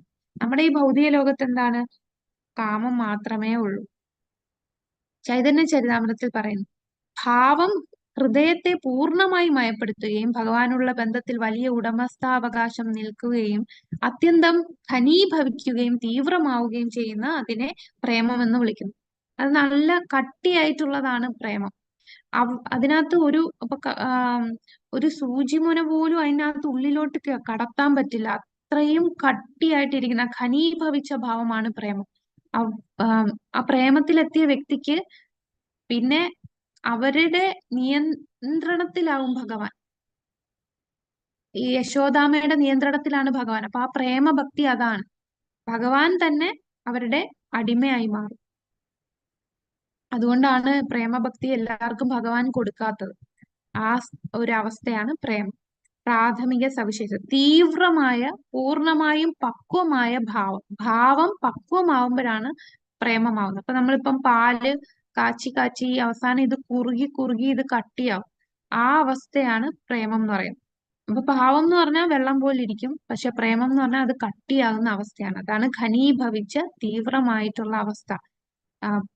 ഭാവം പൂർണ്ണതയിലെത്തുമ്പോൾ പ്രേമമാകും. ഇത് ഹൃദയത്തെ പൂർണ്ണമായും മൃദുവാക്കുന്നു. കൃഷ്ണനോടുള്ള തീവ്ര ഉടമസ്ഥാവകാശം, അവർക്ക് വലിയ പൊസസീവിന്, ഭഗവാനെ അല്ലാതെ വേറെ ഒന്നുമില്ല, ഭഗവാൻ എന്റേതാണ്, ഭഗവാന് എന്നോടാണ് സ്നേഹം, ആ ഒരു പൊസസീവ്നെസ് ഭഗവാനോട് ഉണ്ടാകുന്ന അവസ്ഥയാണ് പ്രേമഭാവം. ഭഗവാൻ എന്ന് വെച്ചാൽ ആ പൊസസീവ്നെസ് നമുക്ക് വേറൊന്നിനോടും കാണില്ല. നമ്മളിപ്പം വീട്ടില് ബന്ധുക്കളോട്, ചിലർക്ക് മക്കളോടുള്ള പൊസസീവ്നെസ്, എന്റെ കൂടെ മാത്രം എന്റെ മോൻ ഉണ്ടാവും, വേറെങ്ങും പോകരുത്, ആ സ്നേഹം വേറെങ്ങും പകർത്തു പോകരുത് എന്നൊക്കെ തോന്നും. അതുപോലുള്ള ആ ഒരു ഭാവം ഭഗവാനോടായിരിക്കണം. അത് മാത്രമേ പ്രേമമാവൂ. അല്ലാതെ അത് ആ വിഷ്ണു തത്വത്തോടുള്ള ആ ഭാവമായിരിക്കണം പ്രേമം. അല്ലാതെ മറ്റു ദേവീദേവന്മാരോടോ അല്ലെങ്കിൽ നമ്മുടെ വീട്ടുകാരോടോ നമ്മളെ ശരീര ബന്ധത്തിലുള്ളതോ ശരീരത്തിനോടോ ഒന്നുമല്ല. അതിനെ പ്രേമം എന്ന് വിളിക്കില്ല. പ്രേമം എന്ന് പറഞ്ഞാൽ അത് വിഷ്ണു തത്വ അവതാരങ്ങളോട് തോന്നുന്ന ആ ഭാവമാണ്. ഭഗവാന്റെ ഭക്തി അവതാരങ്ങളോടോ തോന്നുന്നതാണ്. അത് ഭീഷ്മർ, പ്രഹ്ലാദൻ, ഉദ്ധവർ, നാരദമുനി ഇവരെല്ലാം പറയുന്നതാണ്. ഭഗവാൻ വിഷ്ണുവിനോടോ അദ്ദേഹത്തിന്റെ മറ്റു വിഷ്ണു തത്വങ്ങളോടോ തോന്നുന്ന ആ ഒരു ഭാവം മറ്റാരോടും ഉള്ളതല്ല. ആ മമത്വമാണ് പ്രേമം. ഇനി പ്രേമം തന്നെ 2 തരമുണ്ട്. മാഹാത്മ്യജ്ഞാന പ്രേമവും കേവല പ്രേമം. മാഹാത്മ്യജ്ഞാനം എന്ന് പറഞ്ഞാൽ പരമദിവ്യോത്തമ പുരുഷനാണ് ഭഗവാൻ എന്നുള്ള ജ്ഞാനം അറിഞ്ഞ് ഭഗവാന്റെ മഹത്വം മനസ്സിലാക്കി ഭഗവാന്റെ പ്രേമത്തിലെത്തുന്നതും, കേവല പ്രേമം എന്ന് പറഞ്ഞാൽ അത് ഈ ഭഗവാന്റെ മഹത്വവും ഇതൊന്നും ആഗ്രഹിക്കാതെ ഭഗവാനിലേക്ക് രാഗാനുക ഭക്തി, അതായത് ഗോപിമാരുടെ ഭാവത്തിലെത്തുന്നത്. ഗോപിമാർക്ക്, വൃന്ദാവനവാസികൾക്ക് പരമദിവ്യോത്തമ പുരുഷനാണ് താനെന്ന് പറഞ്ഞാലും ഗോപിമാരും ഗോപന്മാരും എന്താണ്, കളിയാക്കും കൃഷ്ണനെ. അത് അവർ അംഗീകരിക്കില്ല. ആ അന്തരംഗ ശക്തിയിലെ ഭഗവാൻ അതാണ് ആഗ്രഹിക്കുന്നത്. അതാണ് ഏറ്റവും ശുദ്ധമായ ഭഗവാൻ. ആ വൃന്ദാവന ലീലയാണ് ഏറ്റവും പ്രിയപ്പെട്ടത്. കാരണം വൃന്ദാവനത്തിലുള്ളവർ താൻ പരമദിവ്യോത്തമ പുരുഷനായി കണ്ട് തന്നെ ബഹുമാനിക്കുകയോ തന്റെ ആ മഹത്വങ്ങൾ മനസ്സിലാക്കുകയോ ചെയ്യുന്നില്ല. അവർക്ക് ആ ശുദ്ധ പ്രേമം മാത്രമേ ഉള്ളൂ. ഭഗവാൻ ആ ഒരു ഇടയ ബാലനായി കണ്ട് സ്നേഹിക്കുന്നതാണ്. അതേസമയം മിശ്രമായിട്ടുള്ള അജ്ഞാനമിശ്രമായിട്ടുള്ള എന്ന് പറഞ്ഞാൽ പരമദിവ്യോത്തമ പുരുഷനാണ്, എല്ലാ ഐശ്വര്യങ്ങളും ഉള്ളവനാണ്, ഷഡൈശ്വര്യങ്ങൾ നിറഞ്ഞവനാണ് ഭഗവാൻ എന്ന് മനസ്സിലാക്കി പ്രേമത്തിലെത്തുന്നതാണ്. അങ്ങനെ 2 തരം പ്രേമമുണ്ട്. അപ്പൊ ഈ മാഹാത്മ്യജ്ഞാന പ്രേമം കിട്ടിയവർ ഏത് ലോകത്ത് എത്തിച്ചേരും? മാഹാത്മ്യജ്ഞാനം, അതായത് പരമദിവ്യോത്തമ പുരുഷനാണെന്നും അദ്ദേഹം ഐശ്വര്യ സമ്പന്നനും മഹത്വങ്ങളുള്ളതാണെന്നും ഏത് ധാമം? ഭഗവാന് തന്നെ പല ധാമങ്ങളുണ്ട്. വൈകുണ്ഠധാമമുണ്ട്. വൈകുണ്ഠത്തിൽ പോകുന്നവരൊക്കെ ആ ഐശ്വര്യഭാവത്തിലാണ് ഭഗവാൻ, അല്ലെ? ലക്ഷ്മി നാരായണനായിട്ട് ഭഗവാൻ സ്ഥിതി ചെയ്യുകയാണ്. അപ്പൊ ആ ഭഗവാനെ എല്ലാരും പരമദിവ്യോത്തമ പുരുഷനായിട്ടാണ് കാണുന്നത്. ഐശ്വര്യഭാവത്തില് ലക്ഷ്മി നാരായണന്മാരെ ദാസ്യഭാവത്തിൽ സേവ ചെയ്യുകയാണ്. അപ്പൊ മാഹാത്മ്യജ്ഞാന പ്രേമത്തിലെത്തിയവർ വൈകുണ്ഠത്തിൽ പോകും. അപ്പൊ വൈകുണ്ഠത്തിൽ പോകുമ്പോ അവര് സാലോക്യം, സാരൂപ്യം, സാമീപ്യം, സാഷ്ടി ഇങ്ങനെ 4 തരത്തിലുള്ള മുക്തി ലഭിക്കുന്ന ഭക്തരാണ് മാഹാത്മ്യജ്ഞാന പ്രേമത്തിലെത്തിയവർ. ഇനി കേവല പ്രേമം എന്ന് പറഞ്ഞാലോ അവരെവിടെ ഏത് ധാമത്തിൽ പോവും? കേവലം ഭഗവാന്റെ ഗോഗധാമം ആ ഗോലോകധാമത്തിൽ. ഗോലോക ഗോലോക വൃന്ദാവനത്തിൽ അല്ലെ, ഗോലോക വൃന്ദാവനത്തിൽ അവിടെ മാത്രമേ ഈ കേവല പ്രേമമുള്ളൂ. അവിടെ അവര് ഭഗവാന്റെ മാധുര്യത്തിനെ കുറിച്ചാണ് മാധുര്യത്തിലാണ് അവര് തൃപ്തരാകുന്നത്. അല്ലാതെ ഭഗവാന്റെ ഐശ്വര്യത്തിലോ ഇതിലൊന്നും അവർക്ക് താല്പര്യമില്ല. ആം, ആ, അവരുടെ ആഗ്രഹം ഭഗവാനെ തൃപ്തിപ്പെടുത്തുക, അതല്ലാതെ മറ്റാഗ്രഹമില്ല. അവരെല്ലാം ഭഗവാൻ അവരുടെ നിയന്ത്രണത്തിലാണ്. അവരെന്ത് പറയുന്നോ, ഇങ്ങോട്ട് വരാൻ പറഞ്ഞാൽ ഭഗവാൻ അങ്ങോട്ട് പോകും, ഇങ്ങോട്ട് വരാൻ ഭഗവാനുമായിട്ട് കളിക്കും, ഇടികൂടും അല്ലെ. സുഹൃത്തുക്കള് പിന്നെ ഗോപിമാര് ഭഗവാനെ കളിയാക്കും, ഭഗവാനെ ഓരോ വേഷം കെട്ടിക്കും. അങ്ങനെ ഭഗവാൻ അവരെന്ത് പറയുന്നു അവരുടെ നിയന്ത്രണത്തിലായി കഴിഞ്ഞു. അതാണ് വൃന്ദാവനത്തിലെ ഭാവം. അത് കേവല പ്രേമം. അപ്പൊ പ്രേമം നേടുന്നത് വൈദ്യ സാധനയിലൂടെ നമുക്ക് മഹാത്മ്യ ജ്ഞാനം എത്താം. പിന്നെ ഭഗവാന്റെ അസാധാരണമായ കരുണ കൊണ്ടും നമുക്ക് പ്രേമ നേടാം. അപ്പൊ വൈദ്യ സാധനത്തിലൂടെ നമുക്ക് മഹാത്മ്യ ജ്ഞാനത്തിലൂടെ പ്രേമത്തിലെത്താം, അല്ലെങ്കിൽ ഭഗവാന്റെ അസാധാരണ കാരുണ്യം കൊണ്ട് പ്രേമത്തിലെത്താം. അപ്പൊ പ്രേമം രണ്ടു തരം. ഭഗവാന്റെ അസാധാരണമായ കാരുണ്യത്തിൽ സംജാതമാകുന്നതിനായി പറയപ്പെടുന്ന പരാപേക്ഷ കൂടാതെയുള്ള കൃഷ്ണാഭിമുഖ്യത്തെ രണ്ടായി തിരിക്കാം. മാഹാത്മ്യ ജ്ഞാന പ്രേമം അതാണ് വൈകുണ്ഠത്തിലെത്തുക, കേവല പ്രേമം വൃന്ദാവനത്തിലെത്തുക. ഇനി നമ്മൾ കാണുന്നത് ഇതാണ് അവസാനത്തെ സ്ലൈഡ്. നമ്മൾ പ്രേമത്തിലെത്തുന്ന പല ഘട്ടങ്ങളുണ്ടല്ലേ, അത് ഏതൊക്കെയാണ്? ആദോ ശ്രദ്ധ, സാധുസംഗ, ഭജനക്രിയ, അനർത്ഥ നിവൃത്തി, നിഷ്ഠ, രുചി, ആസക്തി, ഭാവ, പ്രേമം. നമ്മളിപ്പോ ആദോ ശ്രദ്ധ, നമുക്കിപ്പോ ഒരു വിശ്വാസം വന്നു, ഭഗവാനിൽ വിശ്വാസം വന്നു, ഭക്തരിൽ വിശ്വാസം വന്നു. വിശ്വാസം ഇല്ലായിരുന്നെങ്കിൽ നമ്മൾ ലെവൽ 3 വരെ എത്തില്ലായിരുന്നു. പിന്നെ നമ്മളിപ്പോ സാധുസംഗ, ഭക്തരുമായിട്ട് സംഘം ചെയ്തു. ഭജനക്രിയ, ഗുരുവിനെ ശരണം പ്രാപിച്ചാല് നമ്മൾ ഭജനക്രിയ ലെവലിൽ എത്തുകയുള്ളൂ. നമ്മൾ വിചാരിക്കും നമ്മൾ ഭഗവാനെ കുറിച്ച് കേൾക്കുന്നു, ഇതൊക്കെ ചെയ്യുന്നു, പക്ഷെ ഗുരു ആശ്രയം കഴിയുമ്പോഴാണ് നമ്മൾ ശരിക്കുമുള്ള സാധന തുടങ്ങുന്നത്. സാധനാ ഭക്തി ആരംഭിക്കുന്നത് ഗുരുവിനെ സ്വീകരിക്കുമ്പോഴാണ് ഒഫീഷ്യലി ആരംഭിക്കുന്നത്. അതിനുശേഷം നമ്മളുടെ അനാവശ്യ തടസ്സങ്ങൾ, അതാണ് അനർത്ഥ നിവൃത്തി, ഇല്ലാതാവുക. അപ്പോഴാണ് നമ്മൾ രാഗാനുഗ സാധനാ ഭക്തിയുടെ ആ ലെവലിലെത്തുക.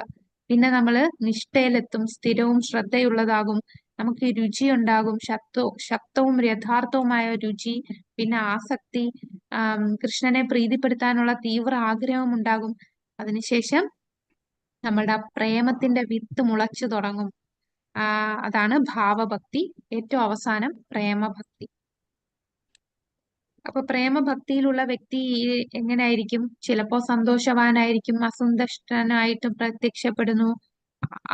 പ്രേമഭക്തിയിലുള്ള വ്യക്തി ആന്തരികമായിട്ട് സദാ ആനന്ദത്തിലാണ്, ആനന്ദം ആസ്വദിക്കുകയാണ്. അപ്പൊ അതിനെ വിലമതിക്കാൻ വളരെ പ്രയാസമാണ്. ഇത് ശിവൻ പാർവതി ദേവിയോടും പറയുന്നതാണ്. പ്രേമഭക്തിയിലുള്ള ഒരു ഭക്തന്റെ ഭക്തിയുടെ നിധിയെ വിലമതിക്കുക എന്ന് പറഞ്ഞാൽ വളരെ പ്രയാസമാണ്. ഹരേ കൃഷ്ണ. അപ്പൊ ഇതാണ് നമ്മളുടെ ഈ ലെവൽ 3 നമ്മൾ ഭാവഭക്തി കണ്ടു, പ്രേമഭക്തി കണ്ടു. അപ്പൊ ഇതൊക്കെ നമുക്ക് കേട്ട് മനസ്സിലാക്കാവുന്നേ ഉള്ളൂ. നമ്മളൊന്നും ആ തലത്തിലേക്ക് ആകാൻ നമ്മൾ പ്രയത്നിക്കുക. നമ്മൾ ആ സാധന നിഷ്ഠയോട് കൂടി ചെയ്യുക. പിന്നെ നമ്മളുടെ അപ്പോ ഇന്നത്തെ അവസാനത്തെ ലെവൽ 3 ബാച്ച് തീരുന്നു. അപ്പൊ ഇവിടെ തന്നെ നമ്മുടെ ക്ലാസ്സിൽ ഒരുപാട് സീനിയർ ഭക്തരുണ്ട്. ഇപ്പൊ പ്രേമാക്ഷി മാതാജിയൊക്കെ ഒരുപാട് സീനിയർ മാതാജിയാണ്. പ്രണാമം മാതാജി. ഹരേ കൃഷ്ണ. പ്രണാമം മാതാജി. അപ്പോ നമുക്ക് ഇതുപോലുള്ള ഭക്തരുടെ സംഘം കൊണ്ട് നമുക്ക് ഭക്തിയിൽ ഉയരാം. അപ്പൊ ഇത് കഴിഞ്ഞു, ഇനി ഒന്നുമില്ല എന്ന് പറഞ്ഞ് നമ്മൾ നമ്മളുടെ ഭക്തി എന്ന് പറഞ്ഞാൽ ഓരോ ദിവസവും നമ്മൾ ഇമ്പ്രൂവ് ചെയ്യുക അല്ലെ. നമ്മളിപ്പോ എത്ര മാല ജപിക്കുന്നോ അത് നമ്മൾ 16 മാലയിൽ എത്തിക്കണം. നമ്മൾ പിന്നെ 4 യമനിയമങ്ങൾ കൃത്യമായി പാലിക്കുന്ന തലത്തിലേക്ക് നമുക്ക് പറ്റും. നമുക്ക് പറ്റാത്തതായിട്ട് ഒന്നുമില്ല. നമുക്കിപ്പോ ഒരു വീട് വെക്കാനായിട്ട്, നമുക്ക് ലോൺ എടുക്കാനായിട്ടൊക്കെ നമ്മൾ എത്ര കഷ്ടപ്പെടും. ഓരോ സാങ്ഷൻ കിട്ടാനായിട്ടൊക്കെ നമ്മൾ ഓടി, അതൊക്കെ നമുക്ക് കാര്യം നേടാനായിട്ട് നമ്മൾ അതിന്റെ പുറകെയൊക്കെ നമ്മൾ ചെയ്യും. പക്ഷെ ഭക്തിയുടെ കാര്യം വരുമ്പോൾ നമ്മളെല്ലാം ഇങ്ങനെ പിന്നോട്ട് നിൽക്കും. അത് പിന്നെ എന്നെ കൊണ്ട് ഇതൊന്നും പറ്റില്ല, ഇതോ ചായയും കാപ്പിയൊക്കെ നിർത്താനോ, ഉള്ളി വെളുത്തുള്ളി ഇല്ലാതെ എങ്ങനെയാണ് ആഹാരം കഴിക്കുക എന്നൊക്കെ നമുക്ക് തോന്നും. അതൊക്കെ ആ തുടക്കത്തിലുള്ള തോന്നലാണ്. പക്ഷെ ഇതിനൊക്കെ സൊല്യൂഷൻ ഉണ്ട്. ഇതൊക്കെ കടന്ന് ഈ തലത്തിലെത്തിയ ഒരുപാട് ഭക്തര് നമ്മളെ സഹായിക്കാനുണ്ട്. അപ്പോ ഇനിയും മുന്നോട്ട് നമ്മളെ ഭക്തിയുത സേവനത്തിൽ ഉയർന്നു പോണം. നമ്മളിപ്പോ ലെവൽ 3 എന്തെല്ലാം നമ്മൾ പഠിച്ചു അല്ലേ? സാധനയുടെ പല ഘട്ടങ്ങള്, എങ്ങനെ സാധന ചെയ്യുന്നു, എന്തൊക്കെ കാര്യങ്ങളുണ്ട്. അപ്പൊ ആദ്യം തന്നെ ആ ഗുരു പറഞ്ഞിട്ടുള്ള നിർദ്ദേശങ്ങൾ പാലിക്കുക. അതാണ് നമ്മൾ വൈദ്യസാധന, അതാണ് തുടക്കം അല്ലെ? ഗുരു പറഞ്ഞു 16 മാല 4 യമനിയമങ്ങൾ. നമ്മൾ ആ ഒരു സ്റ്റേജിൽ എത്തണം. അപ്പൊ നമുക്ക് ഒരുപാട് ഭക്തരുടെ സഹായത്തോടു കൂടി നമുക്ക് അതിലെത്താൻ സാധിക്കും. അതിനുവേണ്ടി നമുക്ക് അടുത്ത ഒരു ഏവം പരമ്പര പ്രാപ്തം എന്നൊരു വാട്സപ്പ് ഗ്രൂപ്പ് ഉണ്ട്. ആ ലിങ്ക് മാതാജി ഇപ്പം നമ്മളുടെ വാട്സപ്പ് ഈ ലെവൽ 3 ഗ്രൂപ്പിൽ പോസ്റ്റ് ചെയ്യും. അപ്പൊ നിങ്ങൾക്ക് അതിൽ ജോയിൻ ചെയ്യാം. അവിടെ പ്രഭുക്കന്മാരെ ഹെൽപ്പ് ചെയ്യാനായിട്ട് നമുക്ക് പ്രഭുക്കന്മാരുണ്ട്, ദീക്ഷ ലഭിച്ചിട്ടുള്ള പ്രഭുക്കന്മാരുണ്ട്. അപ്പൊ എങ്ങനെ നമുക്ക് വീട്ടിലെ സാഹചര്യം വെച്ചിട്ട് എങ്ങനെ ഭക്തിയിൽ മുന്നോട്ട് പോകാം, ഇന്ന പ്രശ്നങ്ങളുണ്ട്, അപ്പൊ എനിക്ക് ഇത് ചെയ്യാൻ സാധിക്കുന്നില്ല, അപ്പൊ അതിനെല്ലാത്തിനും സൊല്യൂഷൻ നമുക്കുണ്ട്. നമുക്ക് പറ്റാത്തതായിട്ടൊന്നുമില്ല. നമ്മൾ മനസ്സ് വെച്ചാൽ മതി. നമ്മളുടെ ആ ഒരു വിൽ പവർ ആണ്. നമ്മളിപ്പോ ഒരു രാവിലെ എണീക്കുന്നത് വളരെ പ്രയാസമായിട്ട് തോന്നും. പക്ഷെ നമുക്കിപ്പോ ഒരു ഫ്ലൈറ്റിൽ പോകണം, ഫ്ലൈറ്റ് വെളുപ്പിന് 4 മണിക്കാണ് ഫ്ലൈറ്റ് എങ്കിൽ നമ്മൾ എപ്പോ എണീക്കും? 2 മണിക്ക് എണീറ്റ് റെഡിയാവാൻ തുടങ്ങും. അപ്പൊ അത് അത്ര അർജന്റ് ആണ്. അത് നമുക്ക് മിസ് ചെയ്യാൻ പാടില്ല. അതുപോലെ ഏറ്റവും അർജന്റ് ആണ് നമ്മളെ കൃഷ്ണാവബോധം. കൃഷ്ണാവബോധമാണ് വെരി വെരി അർജൻസി എന്ന് നമ്മളെ ശ്രീല പ്രഭുപാദർക്ക് അദ്ദേഹത്തിന്റെ ഗുരു പറഞ്ഞിട്ടുണ്ട്. അപ്പൊ നമുക്ക് പറ്റുന്നതാണ്. നമ്മളുടെ ഇന്ദ്രിയങ്ങളും നമ്മളുടെ മനസ്സും ഇതിനെ പിടിച്ചു വലിക്കും, തിരിച്ചൊക്കെ കൊണ്ടുപോകാൻ ശ്രമിക്കും. പക്ഷെ നമ്മൾ വിട്ടുകൊടുക്കല്. നമുക്ക് ചിലപ്പോഴൊക്കെ താഴോട്ട് പോവുമെങ്കിലും നമ്മൾ വീണ്ടും വീണ്ടും മുന്നോട്ട് പോവുക. നമ്മളെ സഹായിക്കാൻ ഭക്തരുണ്ട്. അപ്പൊ അതിൽ ജോയിൻ ചെയ്താൽ മതി. നമ്മളപ്പോ 16 മാലയും 4 യമനിയമങ്ങളും എന്നുള്ള തലത്തിൽ എത്തിക്കഴിഞ്ഞാൽ നമുക്ക് ഭക്തിശാസ്ത്രി ക്ലാസ്സിലും ജോയിൻ ചെയ്യാം. അങ്ങനെ കൂടുതൽ ഭക്തിയിൽ നമുക്ക് ഉയരാം. പിന്നെ നമുക്ക് ഗുരുവിനെ സ്വീകരിക്കുന്ന ആ തലത്തിലേക്ക് വരെ നമുക്ക് ഉയരാൻ സാധിക്കും. അത് കഴിഞ്ഞാൽ അവിടെ നിൽക്കുന്നില്ല. ഗുരുവിനെ സ്വീകരിച്ചതിന് ശേഷം നമ്മൾ അവിടെ ഒരു തുടക്കം മാത്രമാണ്. വീണ്ടും വീണ്ടും നമ്മളിപ്പോ പഠിച്ചില്ലേ, ഭാവഭക്തി, പ്രേമഭക്തി, അതിലൊക്കെ ഉയരാൻ ഒരുപാട് നമ്മൾ യാത്ര ചെയ്യേണ്ടിയിരിക്കുന്നു. ആ തലത്തിലേക്ക് നമുക്ക് പോകണം. നമ്മളുടെ ലക്ഷ്യം അതായിരിക്കണം, പ്രേമഭക്തിയിൽ എത്തുക. അപ്പോ അതിനുവേണ്ടി നമുക്ക് എല്ലാവർക്കും കൂട്ടായിട്ട് പ്രയത്നിക്കാം. നമ്മളുടെ ഭക്തസംഘം, നമ്മൾ 5 അംഗങ്ങൾ പറഞ്ഞില്ലേ, എന്തൊക്കെയാണ് 5 പഞ്ചാംഗ ഭക്തി? അതില് നാമജപം പറഞ്ഞോളൂ. പഞ്ചാംഗ സാധുസംഘം, നാമജപം, മൂർത്തി ആരാധന, പിന്നെ മധുരവാസം, പിന്നെ പറഞ്ഞ എന്താണ് ആ ഭാഗവത സേവ അല്ലെ? അപ്പൊ നിത്യം ഭാഗവത സേവ. നമുക്ക് എല്ലാ ദിവസവും രാവിലെ 7 മണിക്ക് ശ്രീമദ് ഭാഗവതം ഉണ്ട്. പിന്നെ നമുക്ക് ബുക്ക് റീഡിംഗ് ഉണ്ട്. എല്ലാ ദിവസവും ശ്രീല പ്രഭുപാദയുടെ ബുക്ക് വായിക്കുന്നുണ്ട്. അതിന് എല്ലാ ദിവസവും ക്ലാസ് ഉണ്ട്. അപ്പൊ ഇതെല്ലാം ഒരു ഭക്ത സംഘമാണ്. അപ്പൊ നമ്മൾ ഭക്തരുമായിട്ട് ഷെയർ ചെയ്യുമ്പോഴേ നമ്മളുടെ പ്രശ്നങ്ങൾ ഒരു ഭൗതികവാദിയായിട്ട് ഷെയർ ചെയ്താൽ നമുക്ക് സൊല്യൂഷൻ കിട്ടില്ല. അവരുടെ തലത്തിലേക്ക് കൊണ്ടുപോകും. നമ്മൾ ഇതിൽ നിന്ന് പിടിച്ചു വലിച്ച് അങ്ങോട്ട് കൊണ്ടുപോകും. അതുകൊണ്ട് ഭക്തസംഘം, അസത് സംഘത്യാഗ, മറ്റുള്ള അഭക്തരുമായിട്ടുള്ള സംഘം ത്യജിക്കുക, ഭക്തരുമായിട്ട് സംഘം ചേരുക.